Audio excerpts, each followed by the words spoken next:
Muy buenos días, es martes de Consejo de Ministros o martes de mitin electoral, como prefieran verlo, porque Pedro Sánchez ha conseguido que el atril de la Moncloa se haya convertido en el mejor de los escenarios para anunciar medidas que aupen al Partido Socialista de cara a las elecciones municipales y autonómicas del 28 de mayo.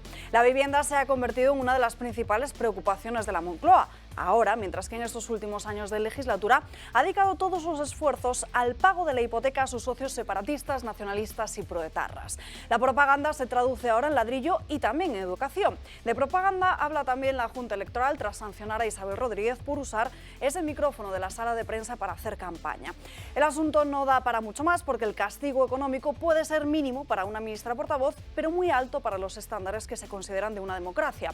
Moncloa ha convertido en Ferraz o el uso de las instituciones para un beneficio propio que supone además hacer volar por los aires las reglas de juego. Esto va de que se pongan al servicio de los españoles y no al revés. Esto va de que se pongan a hablar de las inquietudes reales y no de las personales o de la última polémica de turno protagonizada por Ángela Rodríguez Pam, la número 2 de Irene Montero, la secretaria de Estado de Igualdad, cuyo sueldo pagamos todos nosotros, dedica sus jornadas a asegurar que el hecho de que te regalen una Thermomix en la carrera de la mujer es machista, o que no hay personas gordas en el Congreso de los Diputados y que a ella la critican por ser, y abro comillas, gorda y fea. El problema, la denuncia y la crítica no es por la talla física, sino más bien por la talla política.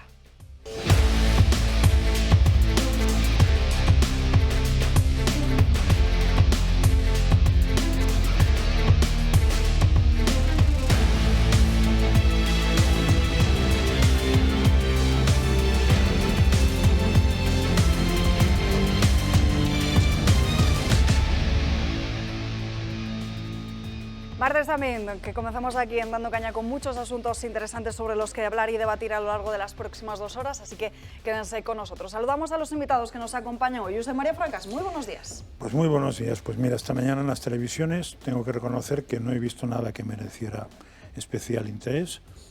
Ahora, he estado con ellas, pero voy a ir a mi propio molino, que es en el No Entiendo Nada. Y explicaré por qué hoy publico una entrevista a Gloria Lago, que igual os suena, porque aquí ha intervenido bastantes veces, que es la presidente de la Asociación Hablamos Español. Y la entrevisto fundamentalmente porque, como había la sentencia del Constitucional sobre la ley CELA, que quitaba el tema de las cuotas de castellano en Cataluña, por ejemplo, y en el resto, y ella había, a través de una plataforma que se llama AMPA Total, estaba batallando jurídicamente el tema del 25%, por eso la entrevisté. A mitad de entrevista apareció la ley vasca, con lo cual salió el tema vasco, y curiosamente, como alguna vez que aquí ha venido algún que otro diputado del PP y nos han explicado lo bien que lo ha hecho el PP en Galicia, pues yo también le pregunté por el bilingüismo cordial de Feijóo y luego cómo iba en Galicia, y ahí explotó la cosa. El titular ya lo dice todo, el bilingüismo cordial de Feijóo es un timo, y entonces incluso me añadió, que lo dejo en la entrevista del No Entiendo Nada, una página web para que se vean los desmanes lingüísticos en Galicia por el que ha gobernado siempre en Galicia, que es el PP. Lo digo para cuando viene el PP explicándonos que eso lo tienen resuelto, no lo tienen absoluto resuelto. Por cierto, ayer volví a hablar con ella y me dijo que no pudo echarme un cable en una cosa que le quería preguntar, o que estuvo todo el día con el clarinete, porque como creo que saldrá después el tema del clarinete de Ada Colau, pues lo han llamado a televisiones y radios, claro, para que explique, porque ahora un pobre hombre que desde 1977 toca el clarinete, no sé si en catalán o castellano, que tenga problemas ahora, que es difícil la música clásica saber si es en catalán o castellano. Sí, totalmente.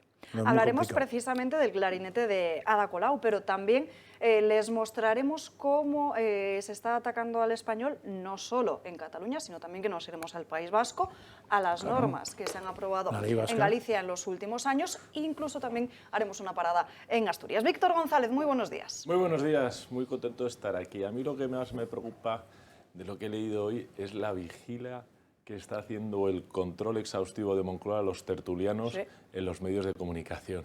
Que eso es algo que a mí me ha dejado totalmente descolocado. No solo riega con cientos o con miles de millones los distintos medios de comunicación en un derroche propagandístico que no tiene nada igual en la historia de nuestra democracia, con el mayor gasto publicitario por parte del gobierno, sino que encima se dedica a vigilar, a auditar a todos aquellos tertulianos que no son de su agrado.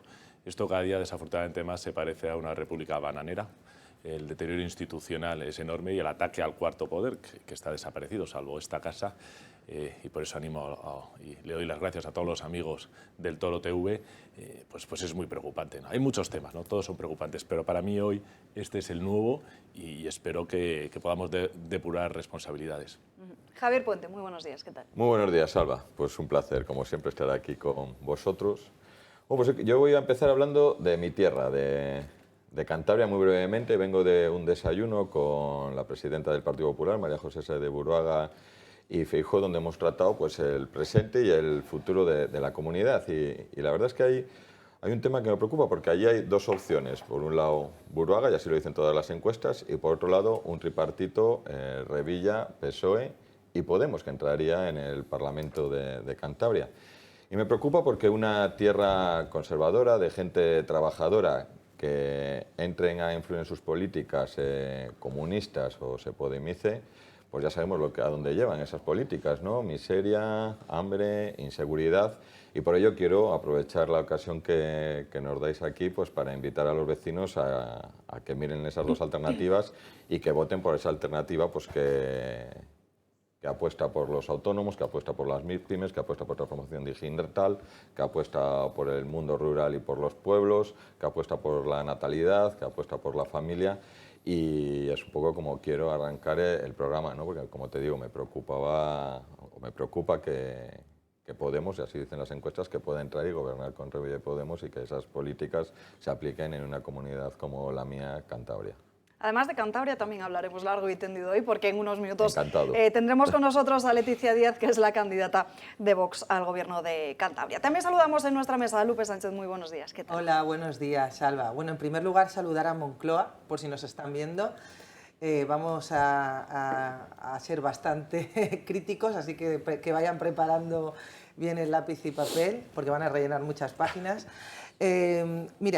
Respecto al uso obsceno y torticero de las instituciones con fines propagandísticos, yo me planteo hasta qué punto no se quedó corta la reforma de la ley electoral que se acometió en 2011, porque a la vista está que este gobierno no tiene líneas rojas, o bueno, tiene líneas rojas demasiado anchas, y no respeta absolutamente nada. Han convertido el Consejo de Ministros en un acto de propaganda institucional, algo que está prohibido, y bueno, efectivamente no se dedican a inaugurar obras en periodo electoral, pero sí que se dedican a anunciar la construcción de cada vez, ya he perdido la cuenta, de cientos de miles de viviendas, y de identificar la labor del gobierno con la labor de su partido, y de hacer, pues como digo, un uso propagandista ya no solo del Consejo de Ministros y de Moncloa, sino de todos los actos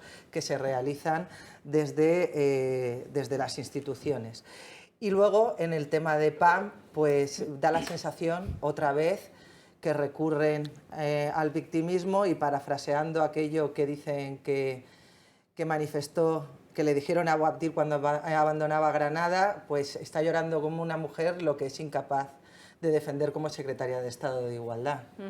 Además de esta degradación institucional y también del uso partidista de las instituciones, hablas también en este libro, Crónica de la degradación democrática española, que se la recomendamos a nuestros espectadores y que luego también te haré unas preguntas sobre. Muchas gracias, Salva.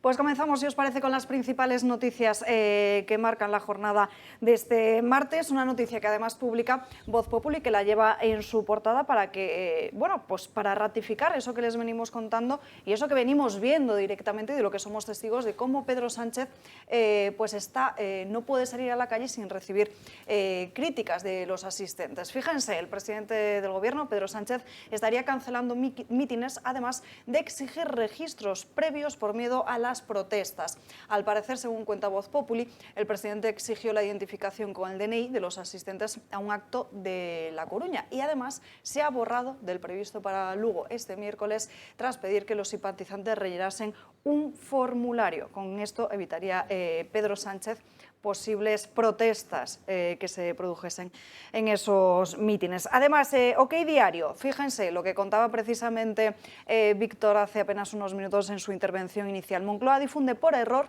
un documento que revela cómo vigila a los tertulianos de la televisión. Lo publica en su portada OK Diario esta misma mañana y detalla cómo algunas cadenas, como serían Televisión Española, La Sexta, Antena 3 o incluso también el programa de Al Rojo Vivo, porque en un primer momento parece que el grueso de ese documento se centra en los programas informativos de esas cadenas, pero también incluye este debate televisivo de Ferreras, controlan al máximo qué es lo que se dice, llegando incluso a analizar cuáles son los tertulianos que asisten y además con frases y declaraciones textuales de lo que dicen en esos mismos espacios. Francas. Está bien, ¿no? Eso, la libertad de expresión y eso está muy estudiado, me recuerda, no sé si al régimen staliniano, al nazista o cual, pero vamos, me da pánico pensar en la cabeza de un gobernante que se centra en eso y que gasta el dinero en eso. ¿En qué puede tener en la cabeza? Desde luego la democracia no la tiene.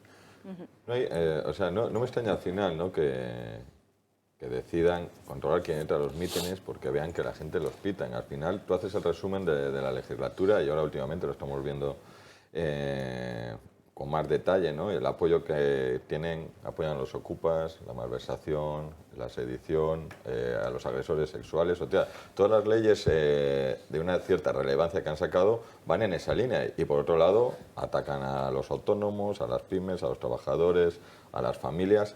Y aparte de esa degradación institucional, ¿no?, que estoy deseando leer ese libro de Guadalupe, es que la degradación en nuestro país no solamente es institucional, es que si lo ves es económica, por un lado, que ahí podemos entrar en detalle, ya hemos hablado muchas veces de ello, y moral. O sea, estamos viendo una degradación moral en nuestro país como nunca se ha visto. Entonces, la verdad es que al final, o sea, no te extraña que lleven esas medidas y que la gente le pite, porque la situación y el resumen de una legislatura es en un minuto. Por este lado. Bueno, ¿yo qué voy a decir? Pedro Sánchez, me parece fatal que vigilen todo y que no vigilen esta casa, porque aquí los tertulianos decimos cosas muy interesantes y de valor añadido, y además hablamos con muchísima libertad. El que no nos tengan censurados como en el resto de canales habla pues realmente muy mal de la inteligencia de Moncloa, porque aquí se deciden muchísimas cosas muy importantes y hacemos muy a ver si nos volvemos aquí. Todo el que es alguien en el ámbito político en este país, antes o después, y esto es verdad, ha pasado por esta casa. Desde Pedro Sánchez, Pablo Iglesias, todos han pasado. Isabel Díaz Ayuso, yo estaba con ella aquí con ella tertuliano, todos han pasado por esta casa, por lo tanto. Pero vamos, dicho eso, es una vergüenza y vuelvo a incidir que esto esté ocurriendo, que se dé este seguimiento y además habla del miedo que tiene Sánchez justo con lo de los registros. Esto que está haciendo yo creo que es anecdótico, ¿no? Que esté cancelando actos, que esté intentando huir del abucheo popular, viene a demostrar lo dura que se le va a hacer el final de la legislatura, los próximos 7 o 8 meses que le quedan por delante, y que va a ello porque lo único que le interesa realmente es ser presidente de la Unión Europea, la permanencia que nos toca, y si no, yo estoy convencido que ya estaríamos en elecciones. Ahora, vamos a ver si el deterioro económico, porque hay que decir que hemos gastado ya más de lo que recaudamos extra el año pasado, que se dice pronto, le va a permitir agotar la legislatura o nos vamos a meter en una situación desafortunadamente para todos más traumática de la que estamos ahora. Guadalupe, yo no te conocía, pero aprovecho para hacer, ya que lo ha hecho Javier, yo también quiero hacer la cuña. Me encanta el título del libro, esta de la crónica de la degradación democrática española, que es algo de lo que venimos hablando mucho en esta casa y que se ve que Sánchez, como no nos tiene vigilados, no se ha enterado, pero es un tema de absoluta actualidad, la degradación institucional en todos los ámbitos, y los que estamos, yo por lo menos lo he denunciado muchísimamente en el Congreso de los Diputados, donde vuelvo a decir, yo soy portavoz de una serie de comisiones, una de ellas, la que además me gustaba inicialmente, que era la de Hacienda, 2 años, más de 2 años, sin que la ministra de Hacienda pasa a rendir cuentas a la Comisión de Hacienda. Más de 2 años. Esto no había ocurrido nunca en la historia de la democracia y va en línea con lo que tú estás hablando. O sea, que ya he pedido este libro, me han dicho que no sé si tienes más por ahí, pero yo quiero... Sí, porque Víctor en esta casa es conocido por ver un libro y llevárselo a casa. No te quepa la menor duda, es lo que hacemos los padres de familia numerosa. Hay que aprovechar. Mira, pues precisamente una de las cosas que denuncio en el libro como uno de los elementos de degradación institucional es precisamente la desnaturalización del Parlamento y de cómo utilizan precisamente, en lugar de ir a contestar y atender a las preguntas que le plantean los diputados, que al final son los representantes de la soberanía, pues o bien contestan diciendo lo que les da la gana y haciendo propaganda, o directamente no comparecen, porque es algo que, por desgracia, venimos viendo durante estos últimos 4 años. Mira, yo creo que las dos noticias a las que os habéis referido, una, la de los controles de Pedro Sánchez a los asistentes a sus mítines, y la segunda, la vigilancia a los medios de comunicación, se entienden mejor juntas, porque ponen de manifiesto la obsesión que tiene el presidente del gobierno, que es un ególatra, porque hay que decirlo, la obsesión que tiene con su imagen y la obsesión que tiene con lo que se diga sobre él. Está realmente, yo creo que es la cuestión que más le preocupa, mucho más que la marcha del país. El hecho de que Pedro Sánchez haga rellenar un formulario a los asistentes a sus mítines revela que no quiere que se vuelvan a repetir episodios como aquel protagonizado por los chavales del Frente Obrero, que, bueno, ya ves tú lo que hicieron, se colaron en un mítin y le pidieron explicaciones sobre su política con Marruecos, que bueno, que han utilizado eso para decir que es que se alteraron el orden público, es un delirio todo, pero bueno, lo que revela es eso, que este señor está realmente obsesionado con su imagen, y eso a mí me da la sensación de que vive en un entorno burbuja, que vive rodeado de palmeros, de señores que lo único que hacen es halagarle, decirle que todo lo que hace lo hace bien, que es magnífico. Y bueno, y en el tema de controlar a los medios, yo tengo una duda, no sé si es por controlar a las voces críticas o por confirmar que aquellos medios que están recibiendo publicidad institucional, y sobre todo aquellos tertulianos a los que introducen como palmeros, están haciendo bien su trabajo. Yo tengo un poco las dos. Yo coincido, yo creo que el único medio crítico que queda en España somos nosotros, perdóname la expresión, todo lo demás es como una nata así fluorescente, bien pagada, bien otra, pero crítico, en el sentido de rigor y búsqueda de la verdad, gusta a quien guste, yo creo que es el sello de esta casa que yo defiendo. Y además coincido contigo, yo creo que Pedro Sánchez, él está más preocupado en su propia agenda que no en el bien común y en el sentido de Estado de España. A Pedro Sánchez lo que le preocupa es dónde se va cuando termine esto.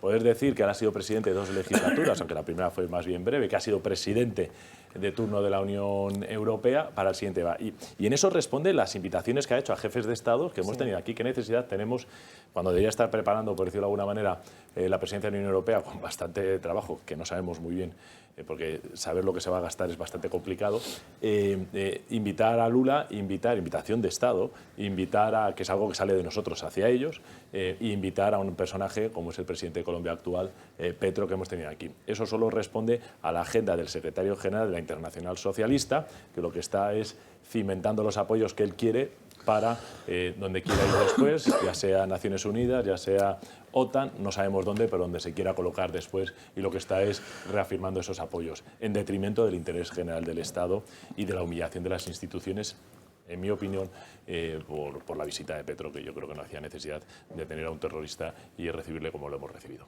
Hablando del control de la opinión, en este ensayo, Lupe, también repasas cómo la pandemia se ha usado como una ventana de oportunidad para centrar el debate electoral, para el uso partidista de las instituciones, pero sin embargo parece que los españoles tenemos una mente corta y ya se nos ha olvidado cómo se ha usado precisamente la pandemia para para sus propios fines, ¿no?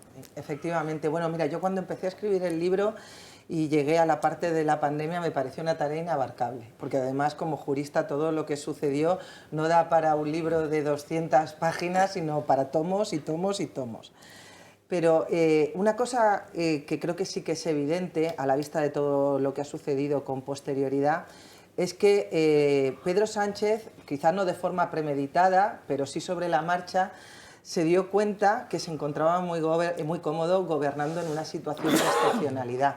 ¿Por qué? Porque si hay algo que impulsa a las masas, a los ciudadanos, a renunciar a sus libertades, es el miedo. En este caso, el miedo a la muerte, el miedo a perder la salud. Y bueno, y parece que se asumió con total ligereza que era incompatible la lucha contra la pandemia, contra la enfermedad, y respetar las reglas del juego democrático y del Estado de Derecho. La gente parecía que quería más, es decir, que buscaba precisamente más medidas duras, más restricción de libertades, porque solo como que si el hecho de renunciar a nuestros derechos nos fuera a salvar la vida, cuando, como yo siempre digo, salud, libertad y economía son totalmente compatibles, no había que elegir. Pues lo que hizo el gobierno de Pedro Sánchez, como digo, fue, primero, entre todas las herramientas posibles que tenía, que están previstas constitucionalmente para confinarnos, eligió aquella que le permitía gobernar sustrayéndose del control de los contrapesos democráticos, eso en primer lugar. En segundo lugar, instrumentalizó el estado de alarma para precisamente gobernar evitando el único órgano que con arreglo a la legislación podía controlar su tarea de gobierno, que era precisamente el Congreso, lo cerró el Congreso. Y, en tercer lugar, adoptó una serie de medidas que servían entre poco y nada precisamente para luchar contra la pandemia, pero con las que sí que fue testeando cuál fue nuestro nivel de aguante, es decir, hasta dónde estamos dispuestos a llegar en nombre del miedo.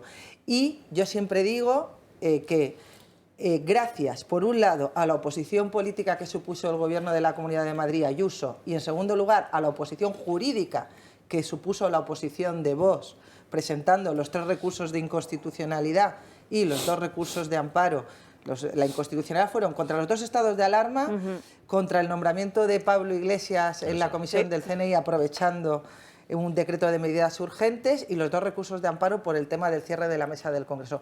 Pues gracias a eso ha quedado constancia jurídica, porque si no hubiéramos olvidado por completo, ha quedado constancia jurídica de todo aquello que pasó y que deberían los españoles recordar antes de ir a votar, porque, ojo, que Pedro Sánchez estuvo dispuesto a finales de 2020 a emprender un proceso constituyente similar al que se emprendió en Chile, aprovechando precisamente la alarma y con la excusa de modificar una serie de cuestiones, estaba incluso dispuesto a emprender un proceso constituyente que ahora, por desgracia, ha emprendido por la puerta de atrás utilizando al Tribunal Constitucional. Bueno, yo aquí quiero señalar sobre lo que has dicho tú, que nosotros nos opusimos, por supuesto, al cierre del Congreso, porque además es que, corrígeme si no estoy equivocado, nuestro marco legislativo no permite el cierre del Congreso ni en caso de guerra. O sea, ni en caso de guerra. Y aquí decidieron que cerraban el Congreso hasta tal punto que los únicos diputados que íbamos por ahí éramos los de Vox y nos quitaron la calefacción. Sí. O sea, tú imagínate, COVID, sin calefacción, lo tuvimos ahí yo creo que 2 semanas, nos querían quitar también la luz, bueno, fue un escándalo.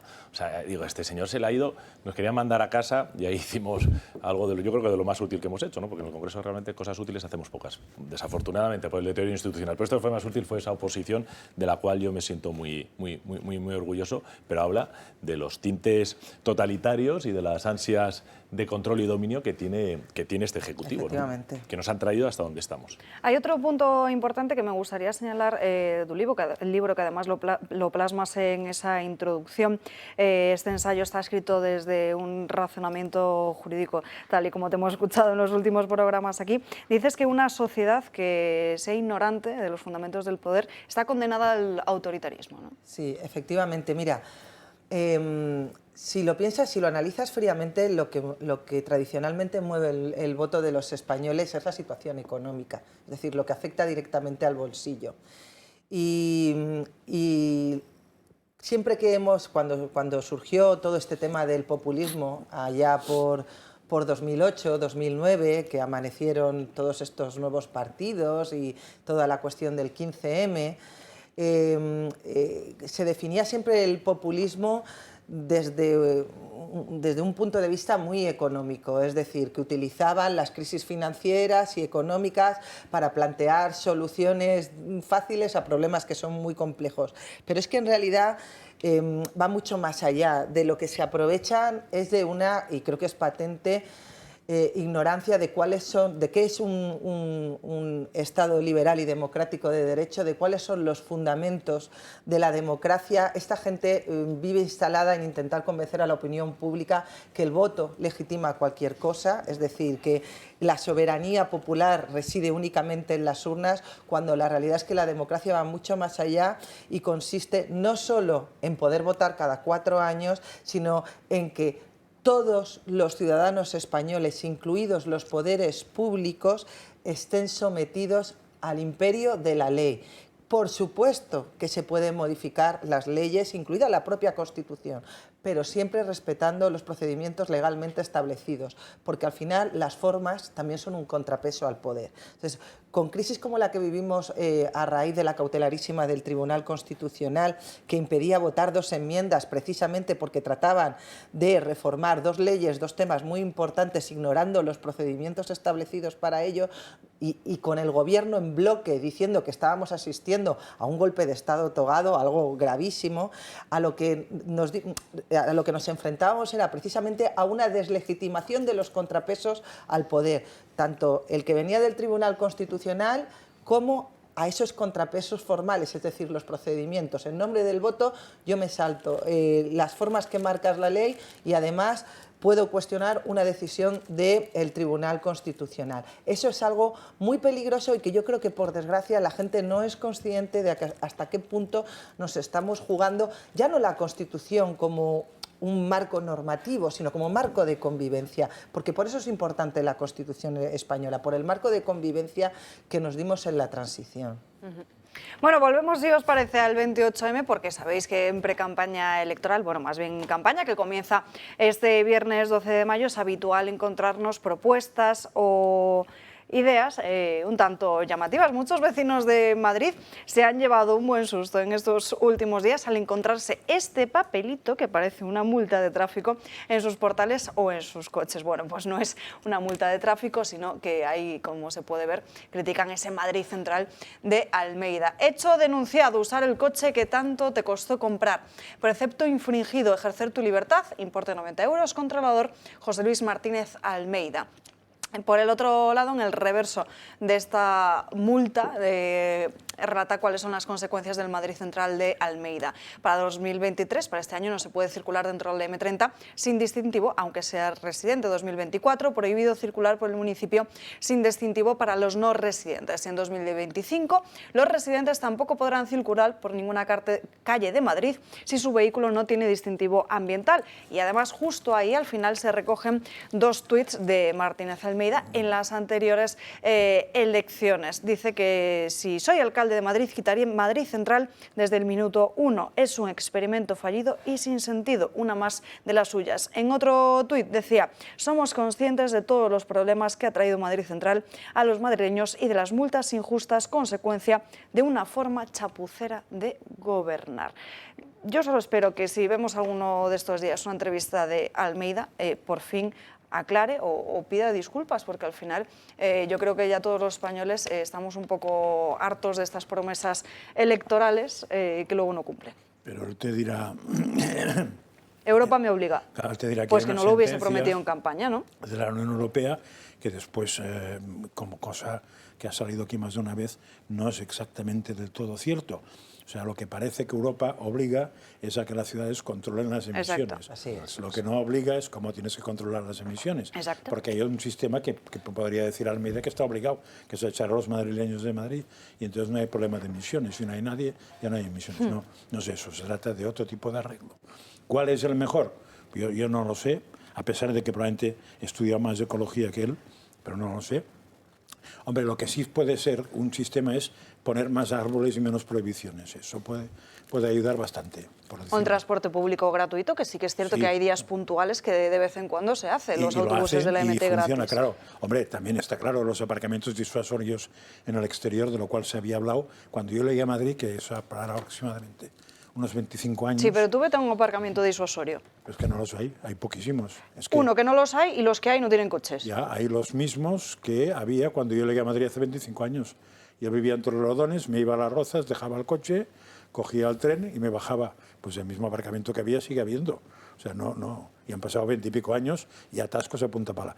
Sí me gustaría, de todos modos, de lo que habíais dicho antes, añadir un tema, porque sería peligroso pensar que el hecho de que el alrededor de un presidente de gobierno todo sea gente que le hace la pelota, que es lo habitual, eso ha ocurrido probablemente desde Adán y Eva.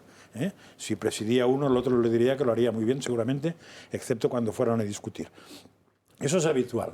En este caso no pasa eso. Eso se añade al psicópata o lo que sea, ególatra o lo que queráis llamar, del personaje.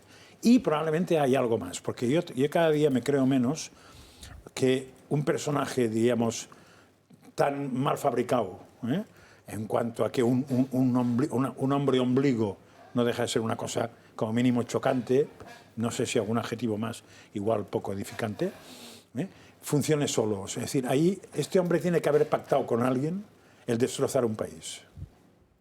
O sea, yo diría que tiene que haber, que hay como tres cosas. Una, su egolatría o su lo que queráis, tría. Otro, el entorno de gente que está dispuesta por comer a hacer lo que haga falta. Que eso ha existido siempre en todos lados. Y si les das un carguito más. Pero el tercero, un pacto con algo, con alguien, de destrucción de un país o de llevar a un país a un determinado sitio. Porque si no, no tiene sentido. Porque podría ser muy ególatra llevando al país a un sitio. Yo, por ejemplo, si me diera por ser ególatra y tuviera una empresa fuera a un país, a una fábrica de churros, a una tienda, lo que querría es que fuera la mejor tienda, no la peor. Con lo cual solo puedo aceptar que busque la peor si con la peor encuentra algo mejor para él que le han asegurado que tendrá. Si no, no lo entiendo. Javier. Sí, Alba. Bueno, un poco en relación a lo que comentáis de Madrid Central, ¿no? Que es un punto que veo que siempre sale, y aquí vamos a romper una lanza a favor de mi compañero y amigo Almeida, porque al final hay muchas más cosas en una ciudad. Estoy en Madrid 3-4 días a la semana y hay que reconocer que tema limpieza, tema transporte, tema digitalización, que conozco bastante bien los proyectos que están haciendo de digitalización desde el Ayuntamiento de Madrid. El dinamismo que hay en la ciudad es tremendo. Entonces, también poner en valor todas las cosas positivas, más allá de que el hecho de que tome esas decisiones, supongo que estén motivadas por algo más allá, que puede ser el medio ambiente que comentabas, temas de tráfico, etcétera, etcétera. Pero sí que me gustaría poner en valor el 95%, 99% del resto de las cosas, que particularmente yo, estando en Madrid, me siento súper cómodo a nivel de dinamismo, de actividad, de transporte, de comercio, etcétera, etcétera, que funciona bien ahí. Has puesto un calificativo de una cosa que creo que no es verdad, ¿eh? O sea, yo, probablemente lo de Internet debe ser bestial tal, pero la limpieza es una auténtica... Yo lo que veo por donde me muevo. Pues nada, pues vete por este barrio, da vueltas por este barrio y la limpieza simplemente está ausente. O sea, lo normal es encontrar todos los sitios donde hay que volcar porquería, más rodeados de porquería que el propio sitio. Petaos, todos. Eso es lo normal. Las calles, bueno, ya me he encontrado porteros que dicen cada día sale más negro cuando tiro agua, porque no la ha limpiado nadie. O sea, la limpieza en Madrid, yo no sé si es peor época que la de la señora Aznar, no lo sé. Que Carmena igual es un poco peor o muy parecido, pero es de las peores de la historia, no tengo ninguna duda. La zona que me muevo yo, que es toda esta de aquí. Víctor. Yo, déjame la multa esta. Ahí lo tienes. Que me hace mucha gracia porque es... Son 90 euros. Carmeida, que dicen, ¿no? Almeida, no se sabe muy bien cuál de los dos es. Libertad. Nada. Y claro, dicen, mira, yo creo que el alcalde de Madrid es un hombre que es abogado del Estado, bien formado, y lo sé con conocimiento de causa porque fuimos al colegio juntos desde los 6 años. Dicho eso, en la realidad, él prometió bajar la multa de 90 a 50 euros. Eso, entren ustedes en internet y mírenlo. Voy a bajar las multas de 90 a 50 euros. ¿Lo hizo? No. Promesa electoral incumplida. Mintió. 2. Dijo, la primera multa de circulación, si no tienes anteriores, será gratis. ¿Lo cumplió? No. Mintió. Dijo, lo que veis aquí, el Madrid Central es un disparate, lo vamos a eliminar. Y no lo hizo. Entonces, a mí me cuesta creer a alguien que tiene la formación, como que tiene el alcalde de Madrid, que no supiera que no lo iba a aplicar. Porque claro, fíjate, yo de Carmena me creería que dijese una cosa y que no supiera que no se puede aplicar o que no lo iba a aplicar. Pero de Almeida sabía perfectamente y sabía perfectamente la normativa europea, que no es lo que ha dicho, mintiendo, porque él ha dicho que lo obligaba la Unión Europea y la Unión Europea no lo obligaba, lo que lo obliga es el control, y eso se puede hacer en un momento dado, un día que hay muchísimas, pues se limita el tráfico en zonas específicas. Pero la realidad es que esto hace un daño enorme a las rentas y a las clases medias más bajas. Yo os voy a poner un ejemplo. Mi hijo se sacó ayer, el mayor, el carnet de conducir. Tenía un coche, que lo tengo desde el año 2004, pensando, para el mayor de mis hijos se lo voy a dar. Claro. Y ahora me dice, oye, papá, es que no puedo bajar a Madrid. Es que el próximo año ni la M40, pero yo no vivo en Madrid, yo vivo a las afueras de Madrid. Digo, tienes razón. Dice, oye, y el señor que trabaja, yo conozco gente, fontaneros, albañiles, que bajaban a Madrid a trabajar, a hacer obras. Ya no lo pueden hacer. No lo pueden hacer. Dice, bueno, pero ¿esto qué es? O sea, que el que tiene dinero sí, y el que tiene dinero. A mí me parece absolutamente injusto y sobre todo creo que los 3 ejemplos, multas, rebaja de multas, reducción, no multar por la primera multa de circulación, y esto pues son 3 mentiras bien gordas, que es lo mismo que ha hecho Pedro Sánchez, nos ha mentido a todos. Y lo último, que no me parece nada, esto decía este gran alcalde, ¿qué necesidad tiene el alcalde de Madrid darle una medalla de oro a Petro? Ahora digo, ¿Ayuso recibió a Petro? No. ¿Por qué no hizo lo mismo a Almeida? Yo creo que son 2 maneras de entender hacer la política y yo creo que sobre la mentira y sobre el engaño, aunque sea en campaña electoral, no se puede construir.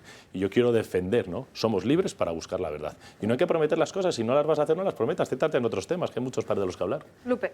Bien, bueno, salvo en el tema de la medalla, que estoy básicamente de acuerdo contigo en todo, porque lo de la medalla, por lo visto, es una obligación que estableció el gobierno de Felipe González a todos los dirigentes será un uso y costumbre, no una obligación, pero vamos, yo no se lo hubiese dado. Creo, pero bueno. ¿Tú te crees que Ayuso se lo hubiese dado? Salvo en eso, está estipulado por ley, pero mira, lo que sí que es cierto es que en nombre del cuidado del medio ambiente y en nombre del ecologismo se están estableciendo o aprobando medidas impositivas o pseudoimpositivas que no son progresivas, es decir, que al final en lo que acaban son unas transferencias de rentas de pobres hacia los ricos.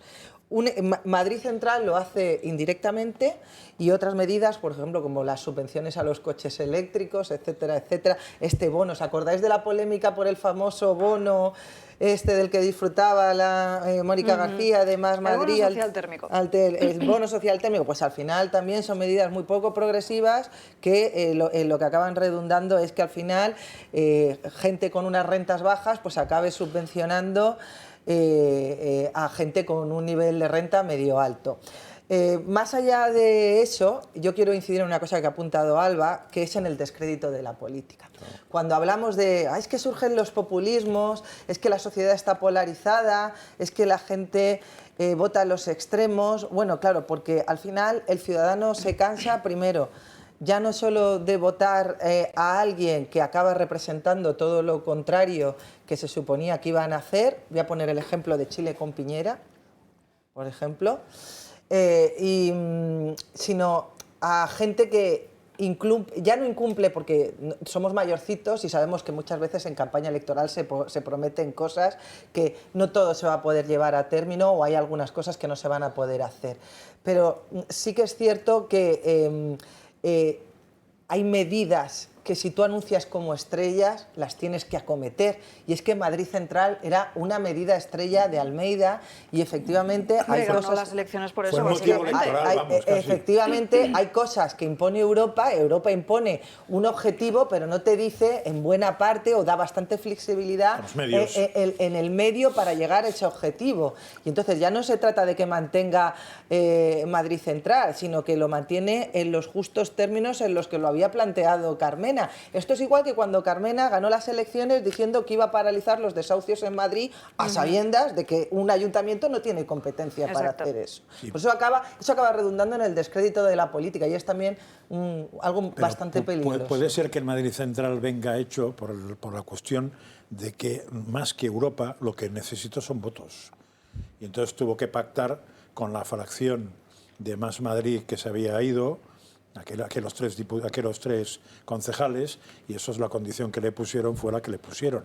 Y les nombró el grupo propio, si os acordáis, todo aquel lío que se organizó, con lo cual, aparentemente, más que con la obligación de Europa, tiene que ver con lo mismo que tiene que ver la política de Sánchez, que es que el minoritario te tiene agarrado por un sitio que queda muy feo explicar y te hace bailar lo que quieras bailar sin más problema.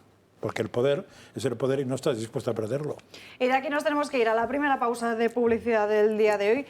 1 minuto y medio, nada y menos. Así que les esperamos a la vuelta para irnos hasta Cantabria. Hombre, para eso te reí. Ya estamos de vuelta en Dando Caña, pasan 10 minutos de las 12:30 y seguimos con las urnas del 28 de mayo. Nos vamos ahora hasta Cantabria con la candidata de Vox, Leticia Díaz. Leticia, muy buenas tardes. ¿Qué tal? Buenas tardes. Bueno, le pregunto en primer lugar por esa trama de corrupción de obras públicas, porque como Vox se ha personado en esa trama de corrupción, ¿tenemos alguna novedad en este sentido? Porque todos recordamos esas palabras de Miguel Ángel Revilla diciendo que había recibido ese chivatazo, que le habían avisado de que iba a haber un registro a las 7:30, luego se desdijo, pero de momento creo que no se ha exigido ese registro de llamadas al presidente de Cantabria.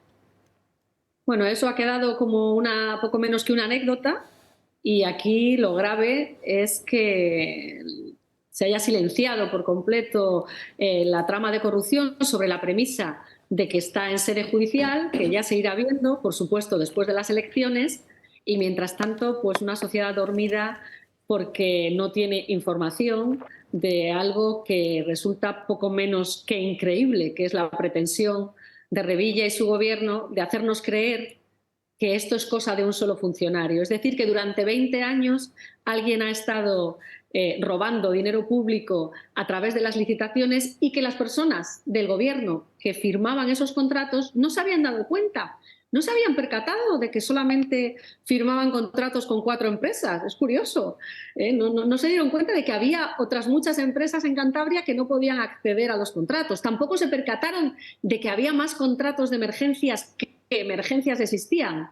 Es decir, que tenían un despiste muy considerable y pretenden que los votantes nos creamos que no sabían nada. Eso sí, cuando Revilla habla de otros, habla de la corrupción en Andalucía o hace referencias a Iñaki Urdangarín, siempre dice que es imposible bueno, pues que los que estaban alrededor no lo supieran. Cuando le toca a él, ya cambian las reglas del juego. Esa es la realidad que tenemos en Cantabria y es una pena porque realmente solo Vox está constantemente explicando que estamos ante un problema gravísimo y que entre todos tenemos que denunciarlo y sobre todo ponerle fin y tratar de recuperar todo ese dinero público que se ha ido a manos particulares. Ayer, estos días, veíamos encuestas en diferentes medios de comunicación. Una de ellas, la de la jornada de ayer, mostraba cómo Revilla podría perder ese gobierno de Cantabria, pero sin embargo, Leticia le preguntó cuáles han sido los logros de Revilla en estos últimos años, porque parece que por lo menos en cuestión de infraestructuras y de carreteras, nada ha mejorado para Cantabria. Muy buena pregunta, porque lo que sí tienen en mente los cántabros es el montón de chapuzas, de promesas grandilocuentes, porque todas las promesas de Revilla son así, son el proyecto del siglo, siempre tiene el proyecto del siglo. El proyecto del siglo nunca llega y además de no llegar, lo que sucede es que cada vez somos una comunidad más envejecida, más empobrecida, con menos oportunidades, una comunidad que está asfixiando a uno de sus emblemas, que siempre ha sido el sector primario.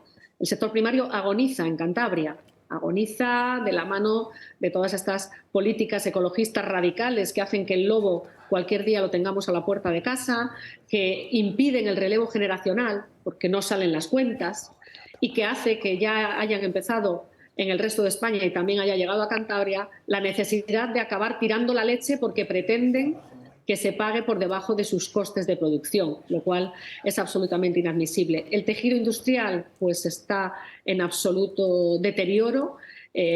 Conocemos cada semana algún anuncio, últimamente el cierre del último horno de Ferroatlántica, y así es un goteo que los ciudadanos ya nos estamos acostumbrando, pero que es un drama para una comunidad pequeña que necesita revitalizarse cuanto antes. Y es un drama también que seamos la comunidad autónoma que somos campeones en algo, en presión fiscal, junto con Baleares. Un 35% de presión fiscal que asfixia a las familias y que asfixia también a las empresas.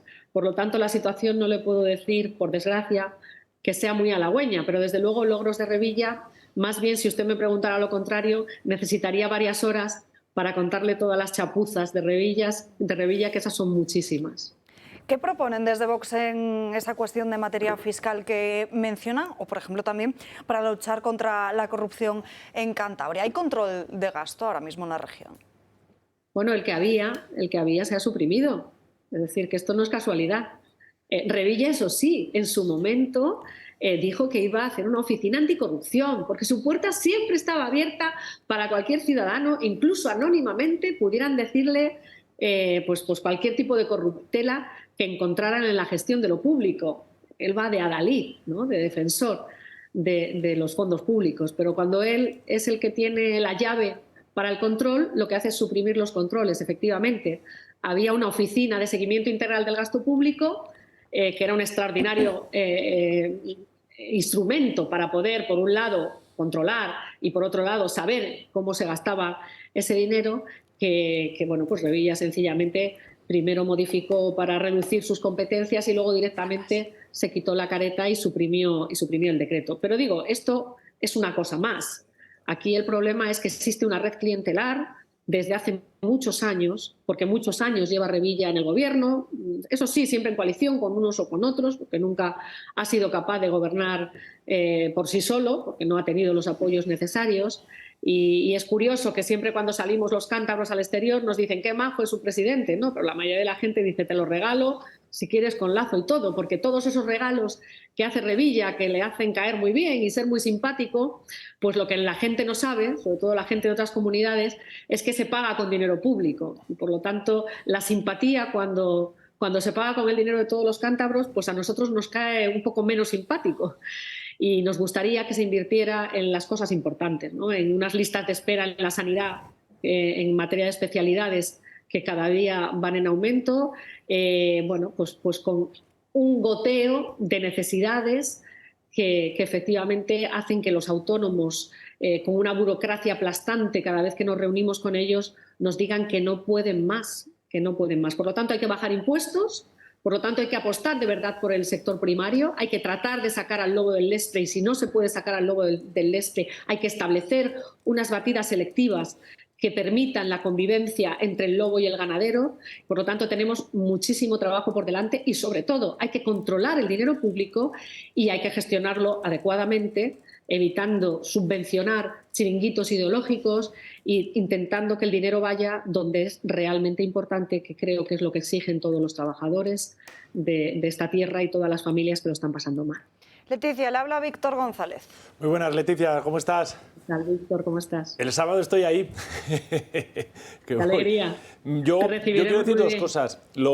La realidad, si tú miras Cantabria y las islas, y Javier, tú lo sabrás mejor que yo creo que le ha ido muy bien al señor Revilla y no le ha ido tan bien a los cántabros. Pero esto no es un dato subjetivo, ni mucho menos una valoración política por los tiempos en los que corren. La renta per cápita de Cantabria es casi 7.000 euros inferior a la media española. La presión fiscal está entre la segunda más alta de este país. Dices, oye, este señor, todas las promesas, grandes promesas que ha dicho, pues las ha ido incumpliendo sistemáticamente. Y cada vez se ha convertido en una administración, y ahí están los índices de transparencia, más oscura, con mayor número de casos de corrupción. Por lo tanto, bien para el señor Cantabria y sus allegados, mal para los cántabros, y es lo que ocurre cuando se está mucho tiempo en el poder, que se termina corrompiendo a la gente, y no quiero decir nada más, y las instituciones. Es muy bueno para Cantabria que el señor Revilla se retire, se jubile definitivamente y que haya un cambio drástico de gobierno y de hacer las cosas. Y yo creo que Cantabria, tú lo decías, yo creo que fuera de antena es el paraíso en la tierra. Yo estoy totalmente de acuerdo. Yo veraneo desde pequeño en Santander y estoy deseando, y ahora en casa nos peleamos con nuestros padres, a ver quién va a la casa, yo o mis hermanos, porque como ya tenemos tantos niños, no caemos todos, a ver cómo nos repartimos las semanas, irme para allá, porque es una verdadera maravilla. Lo tiene todo. O sea, Cantabria, Santander en concreto, y Cantabria por ser una de las regiones más prósperas de España, con muchísima diferencia. Y si no lo es a día de hoy, hay un solo culpable, que es el señor Revilla. Así es, así es. Nuestra belleza es indiscutible, es infinita, como dice Revilla, y en eso es en lo único que lleva razón, pero la realidad del día a día para los cántabros cada vez es más dura. Sobre todo, insisto, somos una de las comunidades más envejecidas de España porque nuestros jóvenes no tienen oportunidades. Con lo cual, por mucho que se formen, que se preparen, que tengan un talento que podría utilizarse en nuestra comunidad, si no hay tejido industrial, si el campo se abandona, pues pocas oportunidades tienen de quedarse y de disfrutar de este paraíso que efectivamente es Cantabria. Tenemos muy mala suerte con nuestros gobernantes y en particular muy mala suerte con este hombre lleno de sí mismo, que ya digo, su especialidad es decir que va a hacer grandísimos proyectos y sobre todo cuando llega algún empresario particular por Cantabria, rápidamente intenta decir, lo dijo con Ali cuando vino aquí al Racing, ¿no?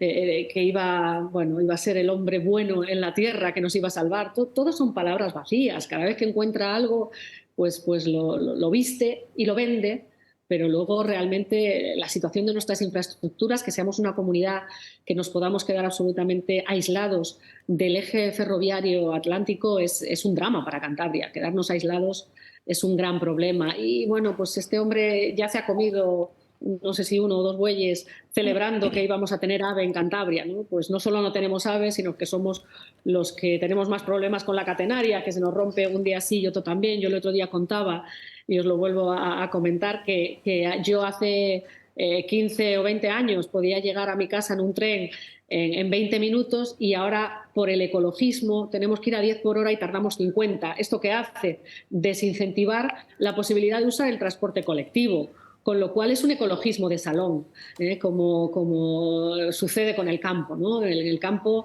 están dictando las normas quienes no conocen lo que es la vida del campo, la ley animalista, una barbaridad más, que cada vez que nos reunimos con los sectores afectados, pues están escandalizados.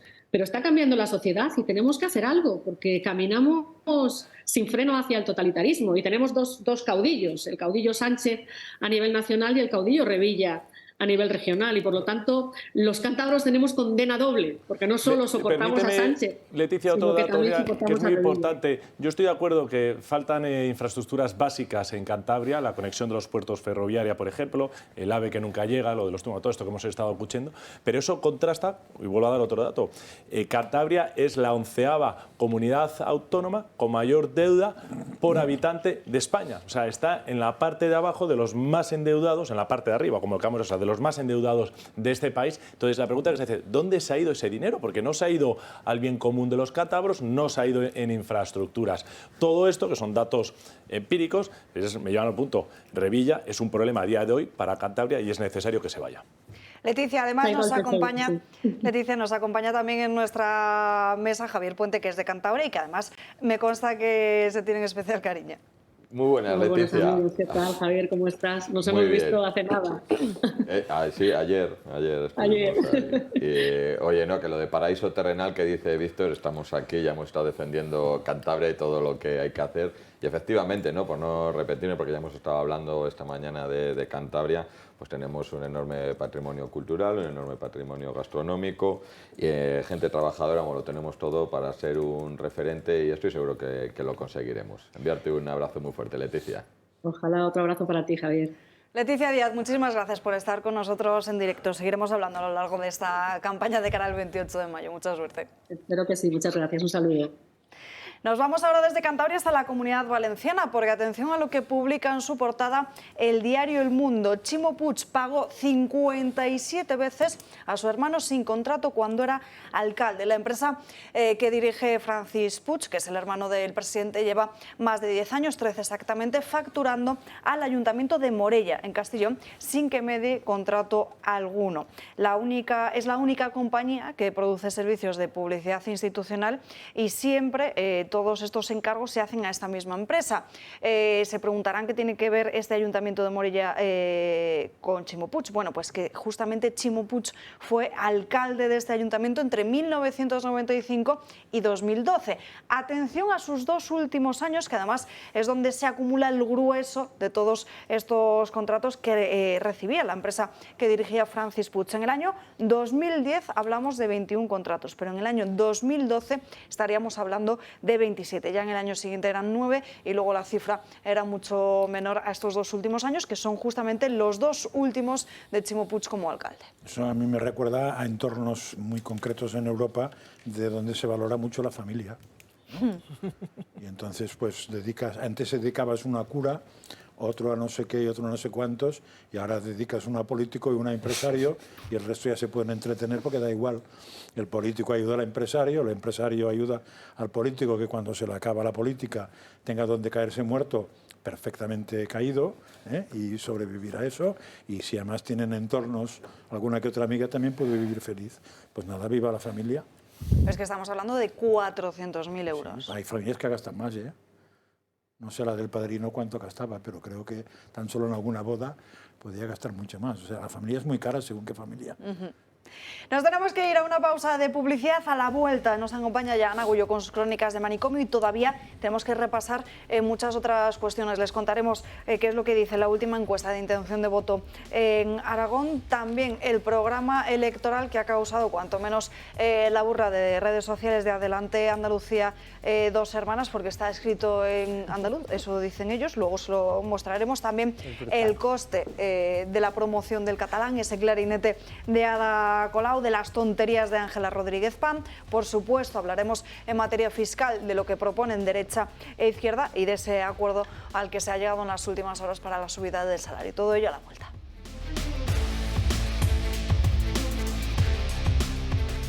Ya estamos de vuelta en Dando Caña y como siempre a la 1 en punto de la tarde, Ana Gullo con sus crónicas de manicomio. Buenas tardes, Ana. Muy buenas tardes, Alba. Y hoy es que tenemos que hablar, Alba, de un estudio que ha encontrado diferencias en los cerebros de hombres y de mujeres, pero solo en aquellos países donde hay desigualdad de género.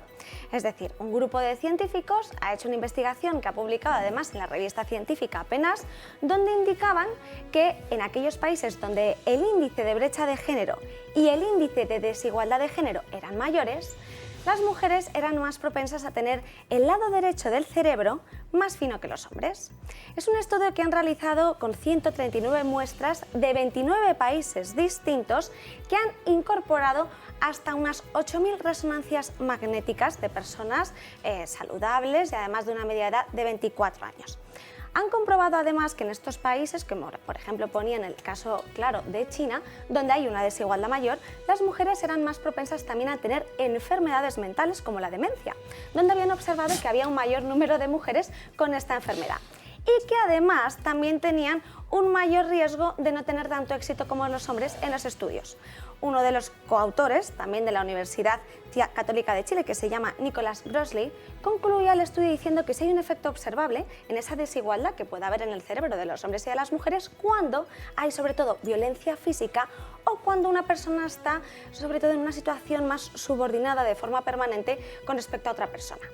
Pero por otro lado, un profesor de la Universidad de Yale, que se llama además Bruce Wexler, decía que aquí lo curioso sería haber encontrado lo distinto. Es decir, lo sorprendente sería haber encontrado que obviamente las mujeres que están en una situación distinta, donde los trabajos además son menos estimulantes, no tuvieran ninguna diferencia en el cerebro. Y concluía que además el estudio decía que estos datos lo que iban a hacer era de alguna forma reflejar políticas para poder ayudar a resolver esa desigualdad. Pues bien, Bruce, lo que dice este profesor de la Universidad de Yale es que eso estaría por ver porque no está tan claro que haya alguna relación.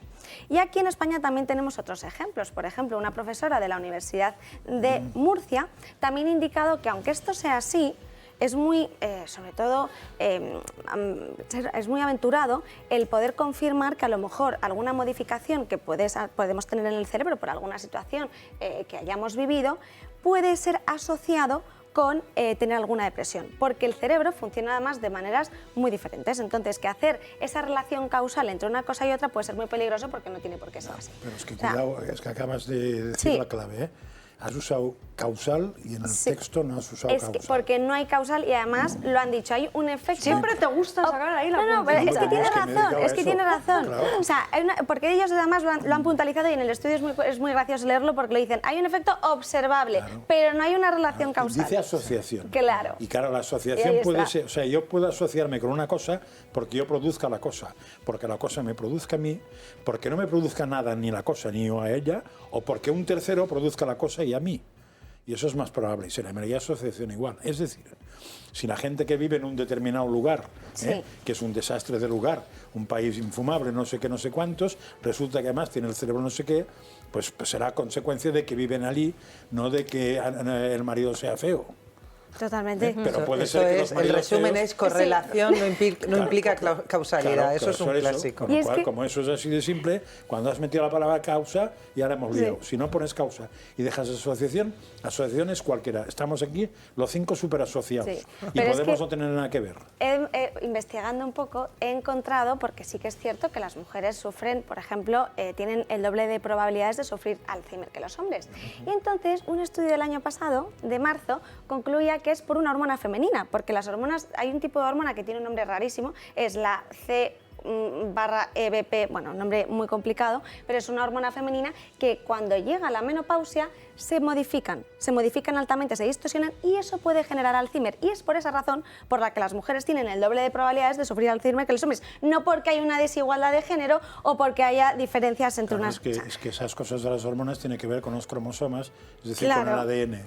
Y no tiene nada que ver con que yo piense que soy una vaca, un torero o premio Nobel de Medicina. No tiene nada que ver. Tiene que ver con mis genes. Y otra cosa también muy graciosa es que en el estudio ponían que, claro, que también que no iban a ser tan benevolentes porque, claro, esos factores que podrían provocar la demencia también podría ser consecuencia de la falta de ejercicio y del analfabetismo en el estar desarrollando ni estimulando el cerebro. O sea que me parece esta a mí que es una de las noticias Sí. más importantes para el diario El País, porque no solo la lleva en su portada, sino que la destaca como la cuarta noticia Y además, más importante de todo. lo hemos resaltado para que lo puedan ver. Esa es la portada del País y perfectamente se ve como la cuarta. Ahí está nuestro estudio que hemos comentado y analizado aquí. En fin, Ana, ¿qué otra locura nos traes por ahí? Se nota que no han estudiado mucha ciencia, ¿no? El país. No lo sé, pero nos tenemos que ir a Estados Unidos porque el Departamento de Trabajo ha multado y sancionado a McDonald's con una multa de hasta 191.000 euros por tener a menores trabajando de forma ilegal, hasta 305 menores en 62 locales. En concreto, han sancionado a 3 franquicias de la cadena, que son las que se encargan de generar y sobre todo de gestionar estos 62 locales. Los inspectores han encontrado a 2 niños menores de 10 años en una de estas franquicias trabajando hasta altas horas de la noche, sin contrato laboral y sin ningún tipo de contraprestación económica. De hecho, incluso uno de estos 2 niños también utilizaba la freidora, algo que además que es totalmente ilegal según la ley del trabajo estadounidense que niños menores de 16 años hagan.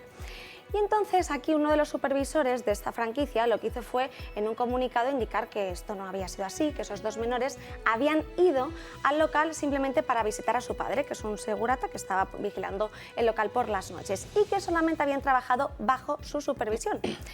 El resto de los niños, aquellos menores de entre 14 y 15 años, también habían trabajado más horas de las legalmente establecidas, que son 3 horas según lo que establece también la ley federal.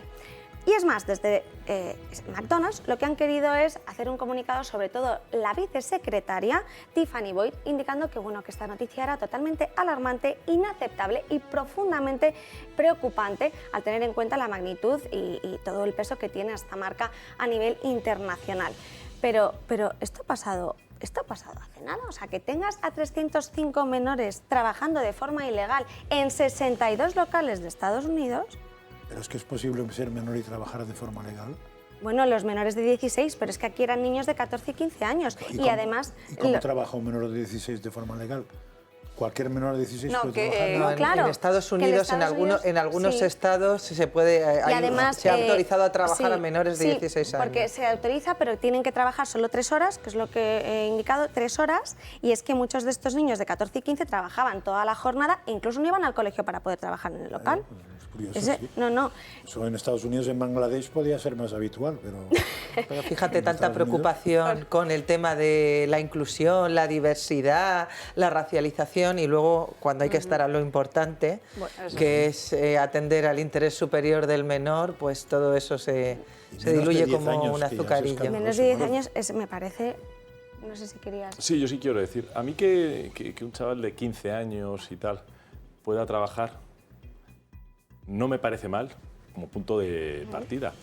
Yo viviendo en Irlanda, perdón que haya una experiencia oral, el mayor de los míos, que ya tiene 18, yo creo que con 15 años, durante el Transition Year, una de las cosas que le ofrecían era trabajar y estuvo en el Heritage Center, que es como un centro histórico en un pueblo donde estábamos viviendo, iba a lavar platos y terminó convenciendo a todos los vecinos a tomar churros y chocolate que hacía él ahí encantado y fue una experiencia maravillosa.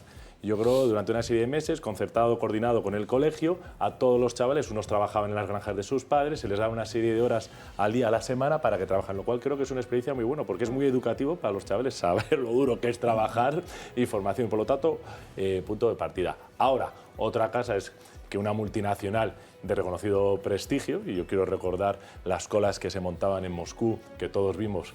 Bueno, vosotros a lo mejor que sois más joven, ¿no? El resto que todos vimos en Moscú, en San Petersburgo, cuando se abrió McDonald's, que la gente iba porque significaba lo que significaba el libre mercado, la caída del comunismo, pues que una marca pueda tener menores ilegales, de acuerdo a las legislaciones locales, pues yo creo que es algo muy grave, pues sin lugar a dudas. Pero vamos, como punto de partida, yo creo que la experiencia de poder trabajar durante una multa súper barata. Sí, 191.000 euros. Pero es que además... Yo creo que en España te multan más si tienes un trabajo. Es que yo creo que en España está prohibido, pero que menos de 16 años... Y de hecho, que cualquier trabajador ilegal en España me parece que te multan más que eso. Y de hecho, Francas, es una de las razones por las que dicen y denuncian que el Departamento, por ejemplo, de Trabajo, el año pasado, ya en 2022, del tráfico... No es que perdiese dinero, sino que las violaciones con respecto al trabajo infantil habían incrementado con el año 2018 en un 70%, y que habían encontrado a más de 3.800 niños inmigrantes menores en esta situación, y de esos niños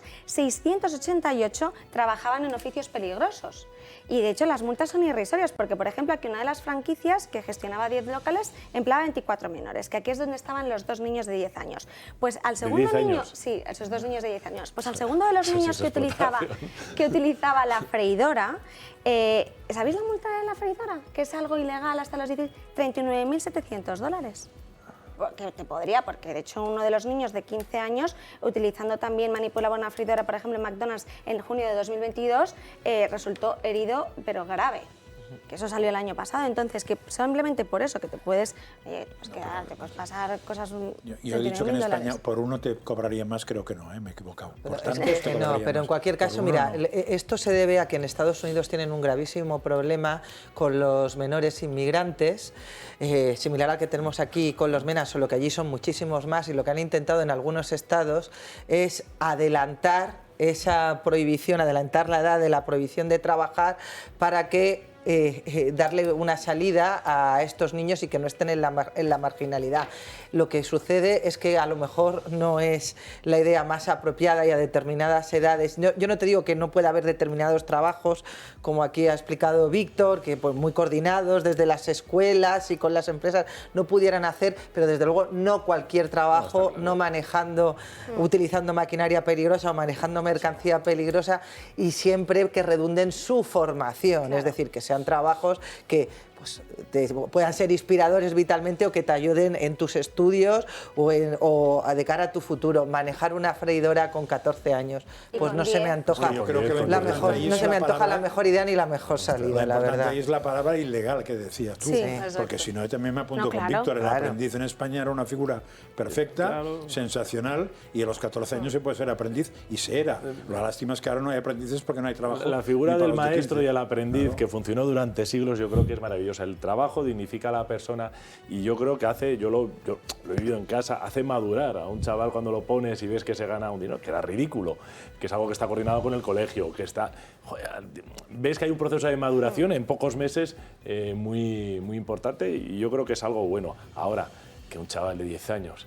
eso ya pues sorprende, ¿no? en Estados Unidos. Perdóname que diga una cosa, más quisieran los pobres inmigrantes ilegales norteamericanos que el Estados Unidos destinara 7.000 o 4.000 euros al mes a cada uno de ellos, que es lo que estamos haciendo de aquí, que a mí me parece absolutamente inmoral. Los últimos 26 que han entrado en la Comunidad de Madrid han costado de media 7.600 euros, si recuerdo mal, mensuales. 7.600 euros mensuales.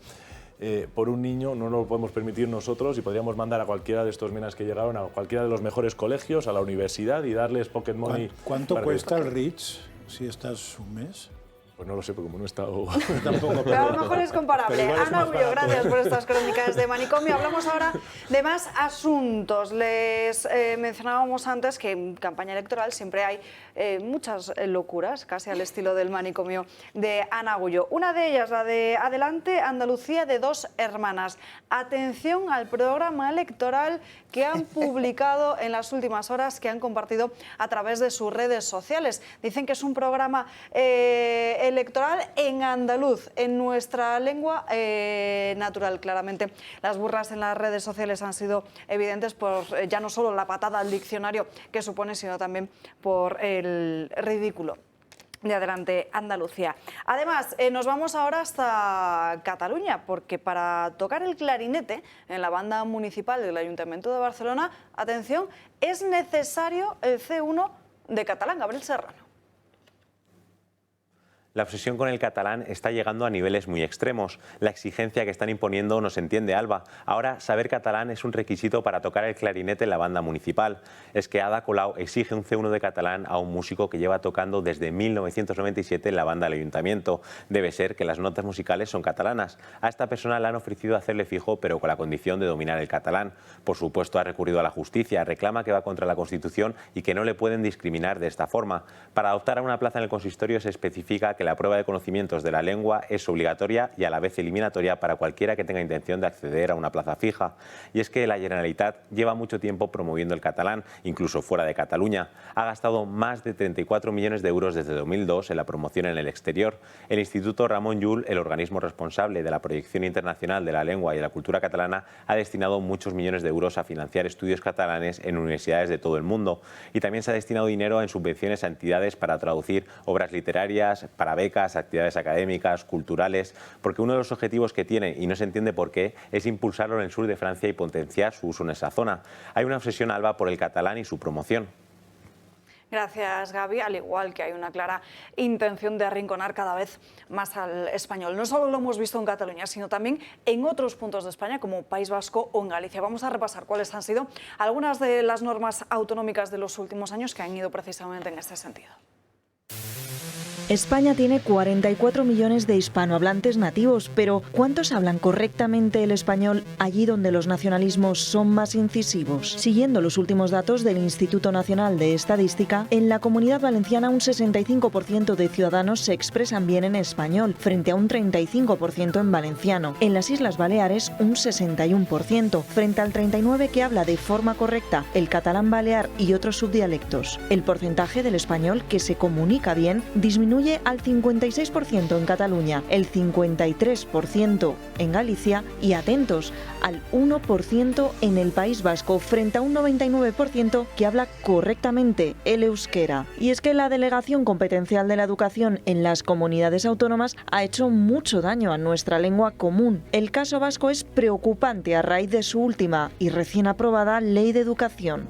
Esta ley es una verdadera aberración, es un escándalo y es un atentado contra la lengua española en nuestra tierra.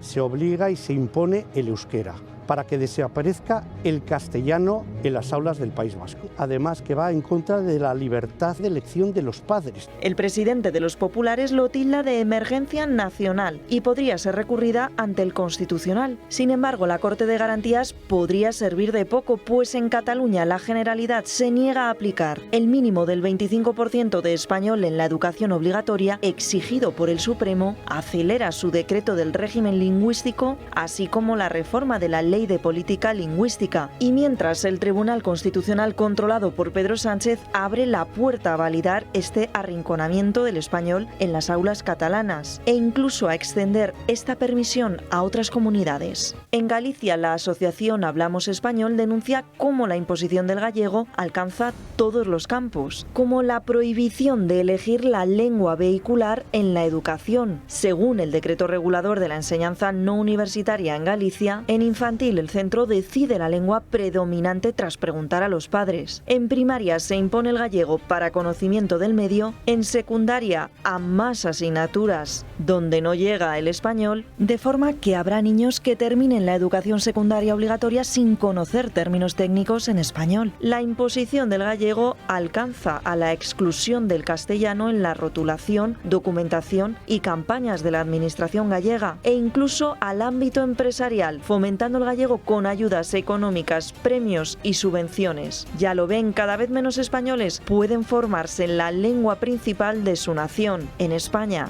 el español.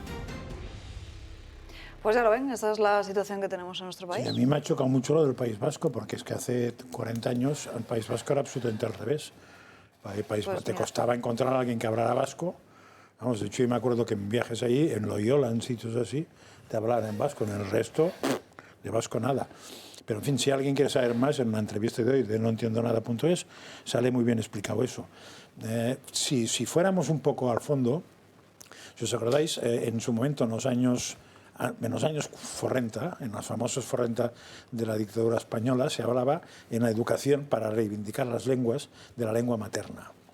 Y entonces toda la batalla educativa era que los niños había que educarlos en lengua materna, no en la imposición de una lengua no materna. Pero curiosamente, cuando se abrió el campo a las autonomías, es decir, a partir del 75, con la democracia el concepto lengua materna desaparece y aparece un concepto nuevo que es muy interesante, que es el de lengua propia. Entonces, llámase lengua propia a la lengua de un territorio que no tiene nadie más. Con lo cual, cuando tú hablas de lengua propia, quiere decir que las otras lenguas es muy fácil cómo serán impropias, porque si no, serían lenguas propias, ¿no? Bueno, pues eso. Y el siguiente paso es la lengua vehicular. Entonces, la lengua vehicular, que es la lengua de la enseñanza, tiene que ser la lengua propia del territorio, no de la persona, o sea, no la materna, sino la propia del territorio. Con ese inventillo lo han jodido. Y estamos en donde estamos. Por cierto, el País Vasco lo único que ha hecho, tampoco nos engañemos, es poner en una ley lo que de hecho ya estaban haciendo. Porque el País Vasco en su momento había 3 modelos lingüísticos, en castellano, en euskera y mezclado, y hacía años que el castellano se lo habían fundido, el mezclado te daban problemas y estaban en euskera. Ahora simplemente la ley ya prohíbe el otro. Bueno, se han catalanizado. Pues nada, sigamos. Bueno, yo creo que es algo terrible, ¿no?, lo que está ocurriendo en este país, lo venimos hablando desde hace muchísimo tiempo. Nosotros tenemos el mismo mensaje en Galicia que en Ceuta, que en Almería, que en Madrid, sobre la necesidad de proteger y defender y garantizar el aprendizaje del español a todos los españoles como lengua vehicular, y lamentamos que haya otras fuerzas políticas pues, que dicen una cosa en el País Vasco, dicen otras en Cataluña y aplican una muy distinta en Galicia. Creo que es un problema enorme, que no nos hace iguales a todos los españoles, que convierte a españoles de primero y de segundo. Lo del clarinete es como una broma, pero triste y trágica, igual que los médicos, que los jueces, que, bueno, pues como muchísimas más cosas. Hay que acabar con ello y para eso lo que necesitamos es que haya un acuerdo entre las fuerzas que estamos llamadas a sustituir este gobierno de la mentira y la demagogia, y yo espero que el Partido Popular, muy especialmente el señor Feijóo, que ha hecho lo contrario en Galicia, pues no vuelva a cambiar como una veleta cuando llega al gobierno y podamos derrogar todas estas leyes. Y sobre todo hay un tema que me preocupa muchísimo, que son las embajadas catalanas, el dinero que se pierde o que meten en las universidades por lugar del mundo, que lo único que están pensadas es para hacer un lobby contra España. Yo estuve en Canadá hace 4 semanas, estuve en la Universidad de Montreal y me sorprendió conocer algunos datos bueno, pues que estaban haciendo los catalanes ahí y que están haciendo en Estados Unidos, en Suiza, en muchos sitios. Hay que combatir contra ello, hay que hacerlo de una manera decidida y además contar la verdad. Y la verdad es que España es una democracia consolidada, que aquí hay un Estado de Derecho y que hay que respetarlo. Y que lo que están haciendo estos señores es convertir a los españoles de primera y de segunda. Los españoles tenemos que ser todos iguales ante la ley en cualquier lugar del territorio. Bueno, varios puntos, ¿no?, en este tema. Por un lado, las lenguas, lógicamente, un patrimonio cultural para nuestro país, perfecto. El que quiera aprenderlas y hablar en esa lengua me parece fantástico, me parece genial. Por otro lado está la libertad de los padres en elegir la educación de sus hijos también, ¿no? Hablamos ahí del sistema educativo. Yo, y aquí hablo también como padre, pues soy partidario de que mi hijo estudie y conozca perfectamente el español, que es pues, una lengua que se habla a millones y millones y millones de personas en todo el mundo, que le puede dar más oportunidades, y que aprenda inglés y luego si aprende otra lengua, pues perfecto, pero por lo menos que tenga, o sea, yo como padre tengo la libertad de elegir que mis hijos puedan estudiar esas lenguas que al final les van a permitir pues tener un mejor futuro y tener unas puertas abiertas a muchas más opciones dentro de lo que es este mundo, ¿no? Por eso yo lucharía porque el español y el inglés, el español sea esa lengua vehicular y que aprendan inglés por lo menos para darle esas oportunidades. Y luego hay otro tema, que lo dice bien Víctor, ¿no? El hecho de que al final no te permite esa igualdad dentro de nuestro territorio. Claro, si yo como cántabro me quiero presentar a una posición en Cataluña, tengo que saber catalán. ¿Por qué? O sea, con que sepa español sería suficiente. Y sin embargo, el catalán que quiero positar en Cantabria, para nada le hace falta una lengua, sino que con el castellano le vale. O sea que como cántabro, pues ya no eres igual ante la ley o ante las oportunidades que te tiene que ofrecer este país. Y ese tema ya no solo me parece estamos también hablando bastante de dramático, oposiciones, vamos. yo creo que alguna vez lo he comentado aquí en Bueno, pues ese Caña. ejemplo En Galicia, son por muchos ejemplo, en bachillerato te imponen ciertas asignaturas en gallego, como por ejemplo es biología, que fue personalmente mi caso, porque yo hice el bachillerato de ciencias y tener que estudiar biología en gallego a otra persona le suponía un problema a la hora de venir a Madrid a hacer su primero de carrera de medicina, porque había muchas palabras y mucho vocabulario que cambiaba completamente y que no era capaz de entender. Sí, por eso que al final ahí está el tema del segundo punto que te hablaba, ¿no? De la libertad de los padres a la hora de elegir esa educación de los hijos, que como padres deberían de luchar por decir, oye, que yo quiero y lucho por formar a mi hijo en español. Hablaba de la opción del inglés, porque al final va a tener muchísimas más puertas abiertas que si simplemente sabe un idioma o una lengua muy regionalizada y muy limitada a una área muy concreta. Y ahí es un poco los padres los que tendrían que luchar. Más allá, como digo, que parece muy bien que se sepan las otras lenguas como un patrimonio pues, de España. Lupe. Bien, bueno, lo primero que hay que tener en cuenta es que a toda esta gente los respectivos idiomas regionales le dan completamente igual. El nacionalismo vive de dos cosas. Primero, identificar un enemigo común, en este caso, como estamos hablando de los nacionalismos regionales, el Estado español, y en segundo lugar, de crear elementos identitarios con los que identificar a la población. Y el idioma es simplemente uno de ellos, es crear ese hecho diferencial que justifique tanto el acceso al poder de estos políticos como todas las políticas que implementan. Uno de los grandes errores que cometió el gobierno de José María Aznar, yo diría que el principal, fue ceder precisamente a las comunidades autónomas el tema de las competencias lingüísticas. ¿Qué se puede hacer ahora? Mira, yo estoy completamente de acuerdo en que en aquellas regiones de España donde exista un idioma, pues se imparta ese idioma e incluso se considere un mérito de cara a acceder a determinados puestos de trabajo en la función pública. Pero una cosa es un mérito y otra cosa es que se establezca como requisito, es decir, como un obstáculo de entrada. Eso no puede ser, hay que acabar con ello. ¿Qué es lo que se puede hacer a estas alturas en las que tenemos a comunidades autónomas donde directamente no se cumplen las sentencias de los tribunales de justicia en materia lingüística, es decir, donde hay un gobierno que se ha situado por encima del principio de legalidad en materia lingüística? Pues lo único que cabe es que en España haya un gobierno con las mayorías necesarias en el Senado para imponer un 155 lingüístico que garantice tanto el cumplimiento de las sentencias como de una vez por todas que todos los españoles puedan acceder en igualdad a los puestos de trabajo en las distintas comunidades autónomas, sobre todo cuando hablamos de puestos de trabajo en los que el idioma es irrelevante. Habéis puesto este señor, ¿qué es lo que tocaba este señor? El clarinete. Pues es que ya me dirás qué sentido tiene exigir el catalán en un puesto de trabajo como este, o incluso el caso este famoso de la enfermera, que lo que debe de primar son tus conocimientos médicos y sanitarios y no tus conocimientos lingüísticos, en la medida en que te puedas comunicar con el paciente, que estando en España se pueden comunicar perfectamente en castellano. Ya digo, puede ser un mérito, yo no tengo ningún problema en que se evalúe como mérito, pero en modo alguno como requisito de entrada. Y nos tenemos que ir, bueno, muy brevemente, Francas. No, digo, en su momento incluso se habló de una propuesta que es que en vez de ni siquiera fuera mérito, sino que tú pudieras participar en cualquier oposición en toda España, en cualquier sitio, y en el territorio donde ibas a ejercer, si ahí en el estatuto pone que el ciudadano tiene el derecho y el deber de ser atendido en el idioma propio, tú tuvieras que habilitarte una vez conseguida la oposición. O sea, no perdías la oposición, sino que la autonomía te daba un tiempo en lo cual se preocupaba de habilitarte para poder atender en el idioma propio de aquel territorio. Eso no estaba tan mal pensado. De todos modos, el sistema de 155 por el Senado no resolvería nada, ¿eh?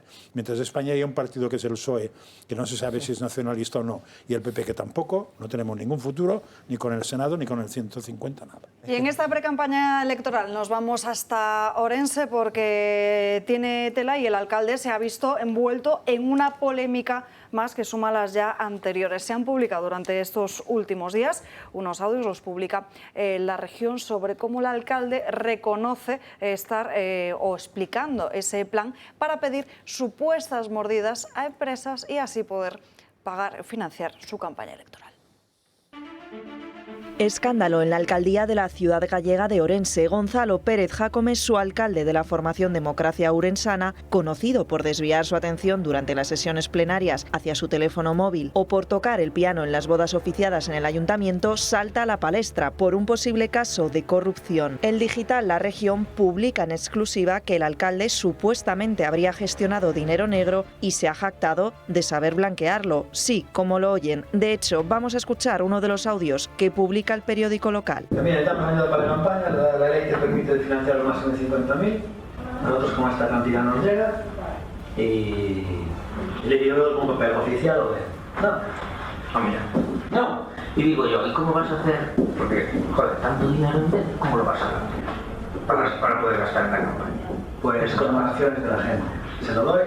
No, ¿qué dinero? No, me hacen donaciones. Todo, ¿eh? No, eso todo a nivel fiscal, como yo no soy tan seguro de eso. Vamos a ver, porque bien. Una cantidad de cosas. El digital también comparte otras conversaciones en las que Jácome se plantea pedir dinero en A o en B para financiar una campaña, acudiendo incluso a la capital para lograr esa recaudación. El alcalde de Orense es muy consciente de que no logrará de nuevo el apoyo del Partido Popular y del PSOE para volver a gobernar con apenas 4 concejales frente a los 23 de la oposición. El bloque nacionalista gallego ha pedido a la justicia que actúe para evitar una posible destrucción de pruebas. Ya lo ven, parece que al jefe del consistorio orensano se le acabó la copla. También parece ser que el Partido Popular y la Fiscalía llevarán, el Partido Popular y el Partido Socialista, disculpen, llevarán este asunto a la Fiscalía. Vamos a hablar con Antonio Nespereira, que es periodista precisamente de este periódico que está sacando a la luz todos estos audios. Antonio, muy buenas tardes. ¿Qué tal? Buenas tardes. Bueno, después de hacerse públicas estas maniobras del alcalde, ¿qué es lo que ha dicho Gonzalo Pérez Jácome? Porque parece que ha emitido un comunicado en las últimas horas haciéndose la víctima.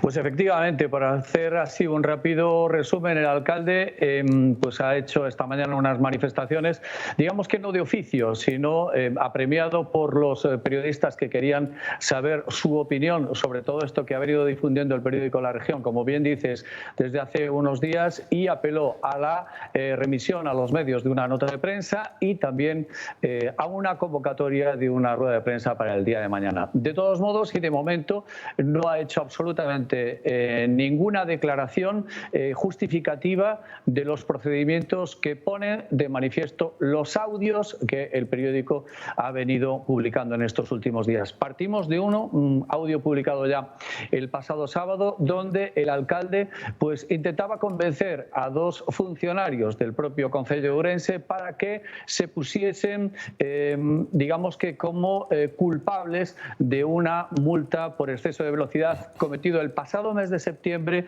en un sábado y por la noche en un vehículo adscrito al parque móvil municipal. La secuencia de hechos se sigue produciendo prácticamente todos los días. Vosotros habéis hecho un resumen muy acertado de lo que ha venido publicando el periódico y sigue publicando. Paralelamente y políticamente, pues los grupos de la oposición están pidiendo la dimisión del alcalde. Todo esto se produce de una manera que emponzoña una eventual campaña electoral que comienza pasado mañana. Grupos como el Bloque Nacionalista Galego, el sábado por la mañana, única y exclusivamente unas horas después de que el periódico difundiese esos audios, se personaba en el juzgado de guardia.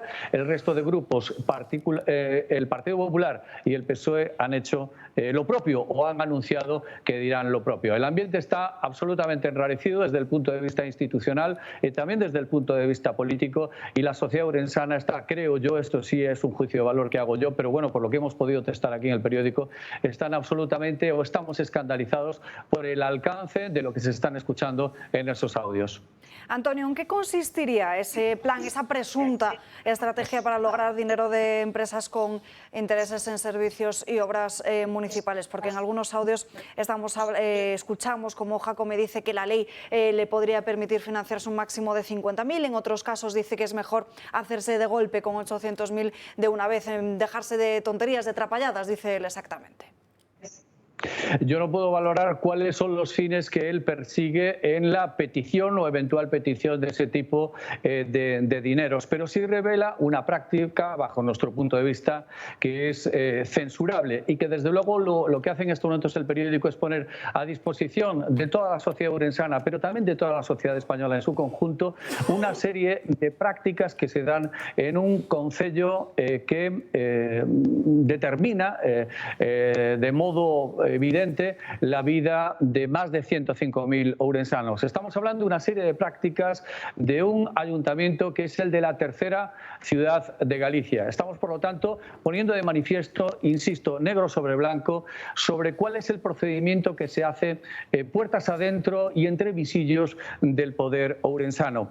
En qué están administrando el tiempo institucional del que disponían, qué tipo de gestiones estaban haciendo para el común de los ourensanos. ¿Verdaderamente estaban pensando en el común de los ourensanos o, como revela este caso concreto, estaban intentando buscar refugios o triquiñuelas, en todo caso para buscar el bien común? No, estamos hablando de personas que intentan buscar el beneficio particular. Y aparte lo dicen con pelos y señales, lo acabáis de escuchar y lo acaban de escuchar todos los espectadores. Decir que él controla a nivel fiscal, el decir, bueno, pues que lo puede pasar a donaciones, todo ese dinero que vendría, digamos, que por el terreno sórdido de las relaciones que pudo haber establecido él o que puede establecer o que querría establecer con las empresas encargadas de servicios municipales. En definitiva, estamos hablando de una gigantesca zona de sombra que hay sobre la institución ourensana que él dirige. Además, no es la única polémica en la que se ve inmerso el alcalde de Orense, porque hace unos años salía a la luz cómo podría haber cobrado mordidas al personal que él mismo colocaba como el personal eventual que colocaba como asesores, o incluso también, como ha contado la región en los últimos días, el alcalde está bajo sospecha de haber pedido a dos de sus funcionarios que asumieran una multa de aparcamiento que le habrían impuesto a él en Vigo. Vamos a ver, efectivamente, esa es una de las evidencias, es decir, está claro que él le pide a dos funcionarios bueno, que digan que efectivamente eran ellos los que estaban esa noche en Vigo, que como pertenecen al servicio, digamos que de tecnología del concello de Ourense, ellos estaban en Vigo participando en un evento de carácter tecnológico, una especie de convención o de feria que se celebraba en esas fechas en Vigo, y que ellos se pusieran como conductores de ese coche inscrito o adscrito al parque móvil municipal. Bueno, ellos hacen saber todo tipo de reservas y de salvedades, de que no quieren participar en ese tipo de ceremonias. E incluso, bueno, pues el alcalde en un momento decide tomar otro tipo de decisiones y endosarle, digamos que la multa a otra persona, que curiosamente es amigo de él y que curiosamente forma parte de la candidatura con la que se presenta de nuevo a las elecciones el próximo día 28 de mayo. Bueno, supongo, Antonio, que en los próximos días tendremos más entregas de estos audios de Gonzalo Pérez Jacome.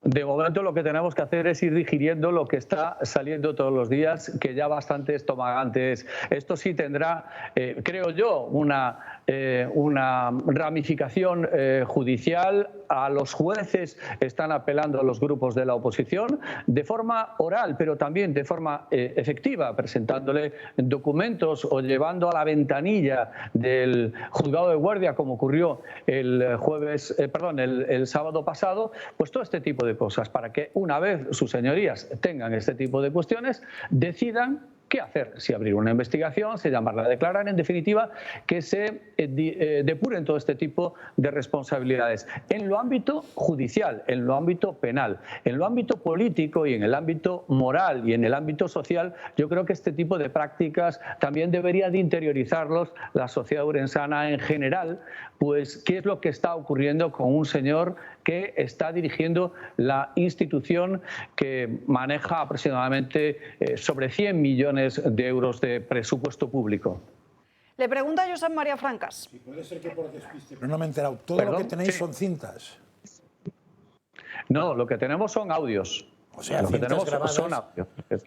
Sí, lo que tenemos son audios. Bueno, sí. Lo que tenemos son audios, es decir, el formato, el soporte técnico es, digamos que una justificación. El hecho cierto y lo verdaderamente mollar es el contenido que refleja esos audios. ¿Y los audios, quién los grabó, se sabe o no? ¿Son conversaciones telefónicas? ¿Son...? Hasta ahí no sabéis. Hasta donde yo puedo contar, proceden del entorno del propio alcalde de Ourense, Gonzalo Pérez Jácome, de eventuales personas de su confianza. Le pregunta ahora Víctor González. Bueno, yo quiero significar una cosa y que me preocupa. Esto es un ejemplo, para los que sois juristas y podéis, de malversación de caudales públicos del libro, ¿no? Desafortunadamente, las reformas que ha introducido el actual gobierno pues hacen que esto sea menos. Nosotros somos partidarios, desde Vox, obviamente, no de rebajar las penas de malversación, sino de endurecerlas, porque el problema de la corrupción que tiene España es que es escandaloso. Esto es como lo del señor Ximo Puig, al hermano, hay que acabar. Y yo quiero poner sobre valor y poner sobre la mesa, muy importante, dado que los grandes medios, desafortunadamente, pues no lo están haciendo. No conocía yo el diario La Región, que estoy viendo ahí en la pantalla. Antonio, darte las gracias por denunciar esto, ¿no? Yo creo que sois ese cuarto poder que no definió Montesquieu, que vuestra misión es de control, ¿no? Y de contar las cosas como son, que permitan que la democracia, como toda sociedad humana, es imperfecta, pues se pueda depurar. El problema que tenemos es que nuestro código penal pues cada vez es más ligero cuando tenía que ser más duro, porque es que los casos de corrupción en este país son constantes, uno detrás de otro. O sea que muchísimo ánimo, gracias Antonio por estar ahí, porque además entiendo que siendo el periódico de la ciudad, el ayuntamiento algo de publicidad institucional hará en vosotros, y como repita este señor lo tendréis... Ah, me dices que no, pues sois una excepción entonces, sois una excepción. No, y en todo caso tampoco es valorable. Yo puedo coincidir contigo, y de hecho coincido en la reflexión que has hecho y la división de poderes y ese añadido de ese cuarto poder. Independientemente de las responsabilidades que pueda llevar todo este tipo de prácticas en el ámbito de lo judicial, que va a responder y va a corresponder a los jueces determinarlo, no a la región. La región, en su obligación, es de poner estos hechos para conocimiento público, para que lo valore la sociedad y las instituciones que le representan y los partidos que, organizados, aspiran a tomar el sufragio de los ourensanos el próximo día 28. Yo creo que la función, y tú lo has definido perfectamente, que hace el periódico en estos momentos es, mire, nosotros tenemos este tipo de materiales que, bajo nuestro punto de vista, revelan una serie de prácticas de dudoso gusto, por ser extraordinariamente educados. A partir de ahí, ustedes valórenlo en su justa medida. Es decir, hasta qué punto la sociedad urensana tiene que ser, pues no sé si cómplice, pero tragar, por ser así de escueto, este tipo de situaciones. A partir de ahí, que los jueces tomen sus decisiones, que los tomen. Evidentemente, ellos son un poder. La región, en este sentido, tiene la obligación de poner eso en conocimiento público, y a partir de ahí, pues que los señores togados decidan lo que estimen oportuno. Faltaría más. Lupe Sánchez. Hola, Antonio. Bueno, parece ser que con este alcalde llueve sobre mojado, porque, si no me equivoco, ha estado o está imputado por malversación, por desviar en concreto fondos que pertenecían al grupo municipal a una empresa suya que gestiona un canal de televisión local. Si esto es así, ¿sabes cómo está este tema? el camino de los juzgados es un camino que conoce bien Gonzalo Pérez Jácome. Primero, porque tenía la piel muy fina cuando estaba en la oposición y se encaminaba con mucha frecuencia hacia el juzgado, y después, cuando él ha llegado al poder, pues tiene, digamos, que otro tipo de comportamientos. Efectivamente, la Administración de Justicia ha tomado cartas en determinados asuntos. Uno de ellos es el que tú acabas de citar, y por una serie de circunstancias, por cuestiones formales, por cuestiones de falta de sustancia en algunas pruebas, no todas han ido pues a encaminarse y no siempre todas ellas han fructificado. Pero vuelvo a lo de antes, independientemente del recorrido judicial que pueda tener esto, o como pudieron haber tenido otra serie de actuaciones que él mismo ha hecho en los últimos años, lo verdaderamente sustantivo es que ahora sí queda verdaderamente claro, negro sobre blanco, cuál es el procedimiento que se está siguiendo en los visillos del poder ourensano. Y ya por último, última pregunta de Javier Puente, y ya sí os pido brevedad. Sí, bueno, más que pregunta, una reflexión, ¿no? Porque viendo lo que estamos viendo hoy en el programa del hermano de Ximo Puig, que ha recibido 57 pagos directos por parte de dinero público de la alcaldía, estamos viendo este caso que pide directamente el alcalde dinero a los empresarios para su campaña. Leía también estos días que la ministra Pan, que había gastado más de 2 millones de euros en hacer publicidad para la masturbación de las mayores de 60 años. Bueno, bastante... podemos llamarlo malversación, pero lo que pienso es en toda esa gente que pues madrugas para ir a trabajar, que pagas impuestos para que ya sea el ayuntamiento, ya sea la comunidad, te dé una serie de servicios y veas que todo ese dinero se va a temas de este estilo, ¿no? Yo creo que tienen que sentirse realmente desmoralizado, por llamarlo de una forma suave. Totalmente. Si me permites, en relación a lo que acaba de decir sobre la gente que madruga y sobre el esfuerzo que supone para todos el llevar dinero a casa, tiene la rara virtud el Concello de Ourense de superar el pago medio a proveedores que se le requiere legalmente a la administración. Un ayuntamiento que tiene pues aproximadamente una media de pago a proveedores de más de 60 días, cuando es el mismo ayuntamiento el que, si tú te pasas un solo día en el pago de determinado tributo, tus obligaciones pasan a tener un 10% de recargo. Es lo que se conoce popularmente como la ley del embudo, el lado ancho para mí y el estrecho para ti. Es decir, yo te pago a ti, que eres proveedor del ayuntamiento, en más de 2 meses, tardo más de 2 meses en pagarte, porque este tipo de cosas se hacen así aquí en el Concello de Ourense, pero cuando te exijo que me pagues los impuestos, me los pagas en tiempo y forma, si no te cae el 10% de recargo. Tremendo, Antonio. Muchísimas gracias por estar con nosotros en directos. Nos quedamos pendientes de la región para ver cómo avanzan estos audios y cómo avanza sobre todo y cuáles son las explicaciones que da el alcalde de Ourense en las próximas horas. Gracias a vosotros. Y nos tenemos que ir a la última pausa de publicidad del día de hoy, no sin antes recordarles que no hay Día de la Madre a la vista, porque fue el pasado domingo, pero que seguimos teniendo disponibles las pulseras del Toro Televisión. Yo hoy solo llevo una de ellas, la otra, como saben, es la que tiene la cruz que están viendo. Una de ellas es el logo del Toro Televisión y la otra la cruz. Es una pulsera de acero, estilo brazalete, como pueden ver en sus pantallas. Para hacerse con ellas, muy fácil, simplemente llamando a este número de teléfono al 91 616 24 64.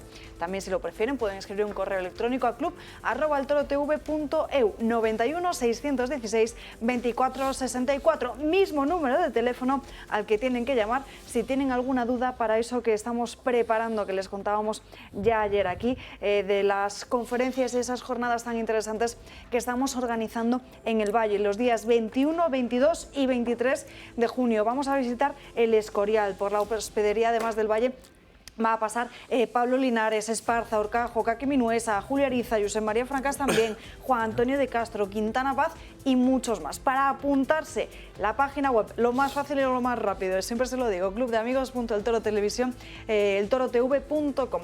Van a encontrar un apartado que se llama Agenda, pinchan ahí, verán un calendario, se van directamente a los días 21, 22 y 23 de junio y ahí ya se pueden apuntar a estas conferencias tan interesantes. Si tienen alguna duda, el número de teléfono siempre a su disposición.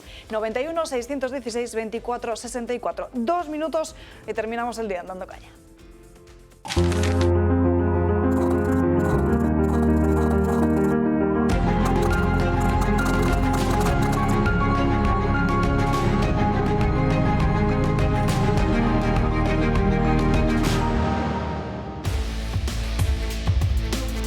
Dando Caña, últimos 10 minutos de programa y vamos a contarles la última de Ángela Rodríguez Pam. La número 2 de Irene Montero ha vuelto a protagonizar una polémica después de criticar que en la carrera de la mujer celebrada este fin de semana en Madrid se regalase una Thermomix. Aparte de esto, ha dicho que eran más necesarios más gordos en el Congreso de los Diputados. Marien.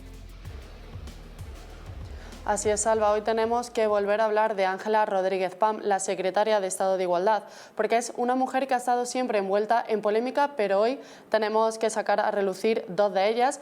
Una referida al Congreso de los Diputados, porque la número 2 de Irene Montero ha asegurado que ha estado bastante tiempo preocupada por cuántas personas con sobrepeso había en el Congreso. Y es que, según dice ella, los políticos no tienen sobrepeso porque corresponden a una serie de cánones de belleza. ¿De verdad mi cuerpo es tan problemático como para no merecer estar en el espacio público como están otros cuerpos? Yo al principio en el Congreso dedicaba mucho tiempo a pensar cuántas personas gordas, por ejemplo, había en el Congreso. ¿Y cuántas hay, por ejemplo? No hay. O sea, hay algunos hombres, pero no es lo habitual, porque normalmente la gente que está en política también encaja en una serie de cánones para hacer, ¿no? O sea, como comunicación y tal. Otra de las polémicas de Ángela Rodríguez Pam es sobre los premios de la carrera de la mujer que se ha celebrado el pasado fin de semana en Madrid, y es que Pam ha asegurado mediante un tuit que la ganadora recibió una Thermomix y las que no ganaban productos 0%. En un Twitter ella ha asegurado que si la mujer triunfa se convierte en ama de casa y si no, pues tiene que adelgazar. Una polémica que ha sido zanjada por la propia organización de la carrera, que ha asegurado que el robot de cocina no es un premio sino un regalo y que el único regalo que recibió la ganadora fue el trofeo. Sin embargo, y pese a los intentos de la número 2 de Irene Montero, esto solamente nos hace preguntarnos a los españoles en qué piensan verdaderamente quienes nos gobiernan. Desde luego, Marien, gracias. Lo que cabe preguntarse es que a lo mejor es machista considerar que la Thermomix es machista, ¿no? Bueno, en fin. Vamos con... Es un pedazo de regalo, pero ella ha dicho en lo que pensaba, que si hay gordos en el Congreso. Claro, si una persona que tiene que gobernar un país... ¿Pero en serio estamos para hablar si hay gordos tremenda en un carga sitio intelectual, la pero reflexión de esta si una persona señora. que en teoría tiene un cargo 130.000 público euros que cobra para dirigir al un año. ministerio y cobra de ello, se dedica a pensar en si hay gordos en el país, ¿cómo se puede esperar que piense bien algo? Pues nada, que siga pensando en eso y que no nos estropee la vida. Yo quiero decir que hay Thermomixes que son una maravilla, que es un pedazo de regalo. No sé cuál han regalado, pero hay una que vale 1.400 euros. Sí, no es barato, ¿no? Y ojalá se De hicieran hecho, más es un grandes. regalo que muchas veces se hace como regalo de bodas. Vamos, yo llego a saber y a lo mejor me apunto a la carrera y transitoriamente, como ahora te puedes cambiar, para que me den una Thermomix, porque es un apaño maravilloso. Ahí echas todo y te hace el gazpacho a toda velocidad, te hace una serie de cosas, una maravilla. Y la mujer que lo ganó estaba encantada, como es lógico. Es un pedazo de regalo, pero además que... No, pero en serio, una persona, una alta institución, una persona que representa una alta institución, que es Secretaría de Estado, nada menos que Secretaría de Estado, que cobra el nada despreciable sueldo de 130.000 euros anuales, con todos los problemas que están sufriendo ahora los españoles y en especial las españolas, tanto las delgadas como las obesas, se dedique a poner el foco en, punto número 1, en un regalo que realizan en una carrera que a ella no le gusta porque lo considera machista. Acabamos antes seguramente con un listado de lo que esta señora no considera machista, porque va con el machismo en la mirada, es una obsesión.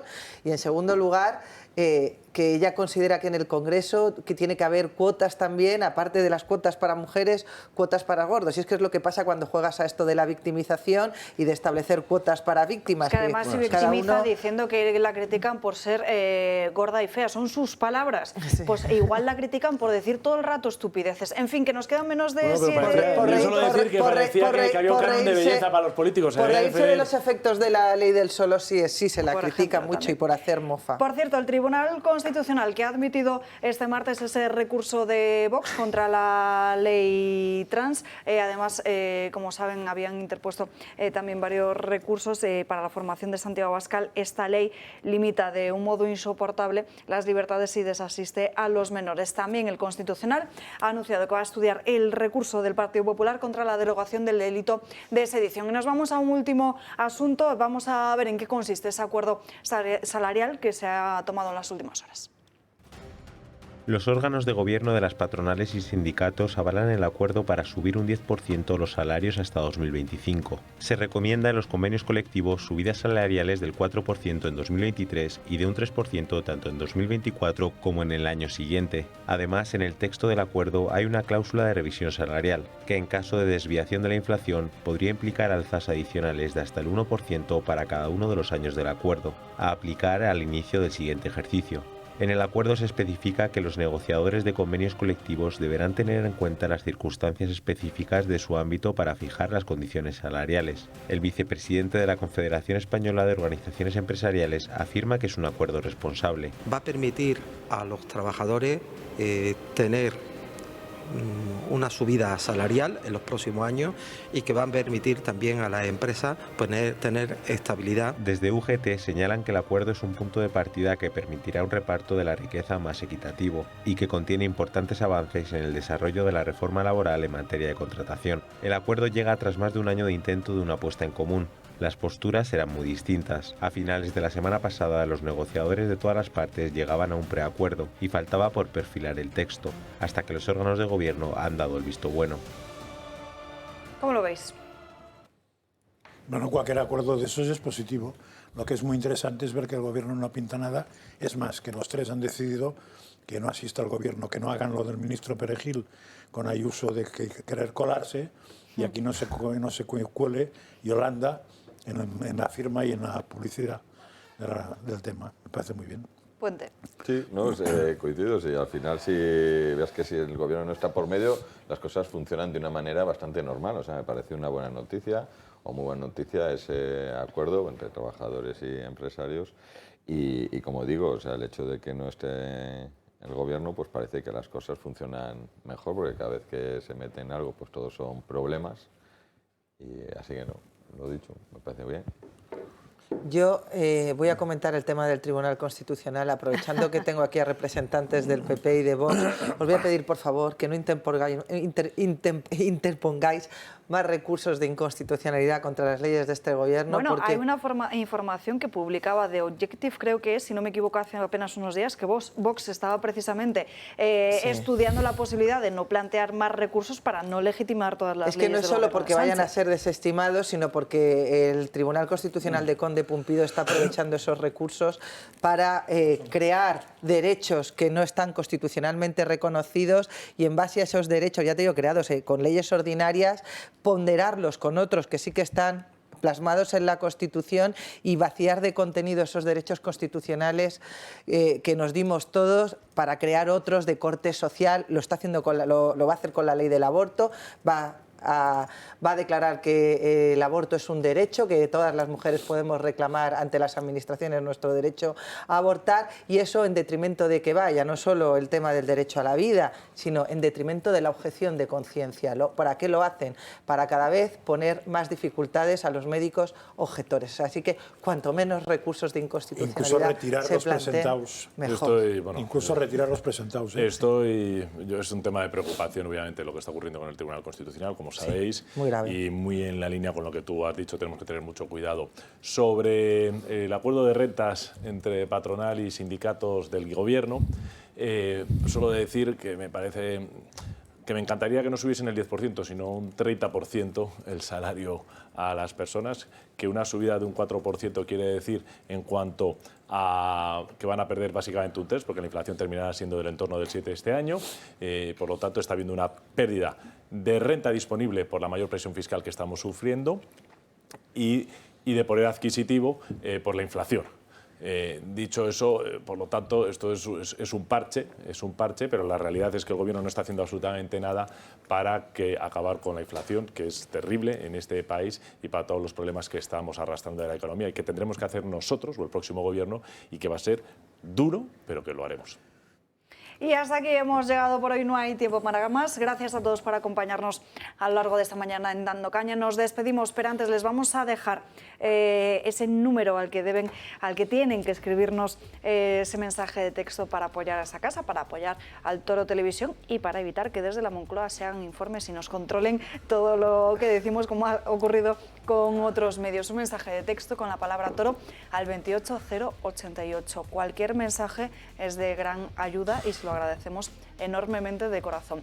Palabra Toro al 28088. Nos despedimos, pero ya saben que para seguir informados tienen el canal de Telegram de Julio Ariza el Toro, nuestro medio digital de referencia Rebelión en la Granja, y ya esta tarde la redacción abierta con Xavier Cajo. Que tengan un feliz martes, les veo mañana aquí a las 12 en Dando Caña.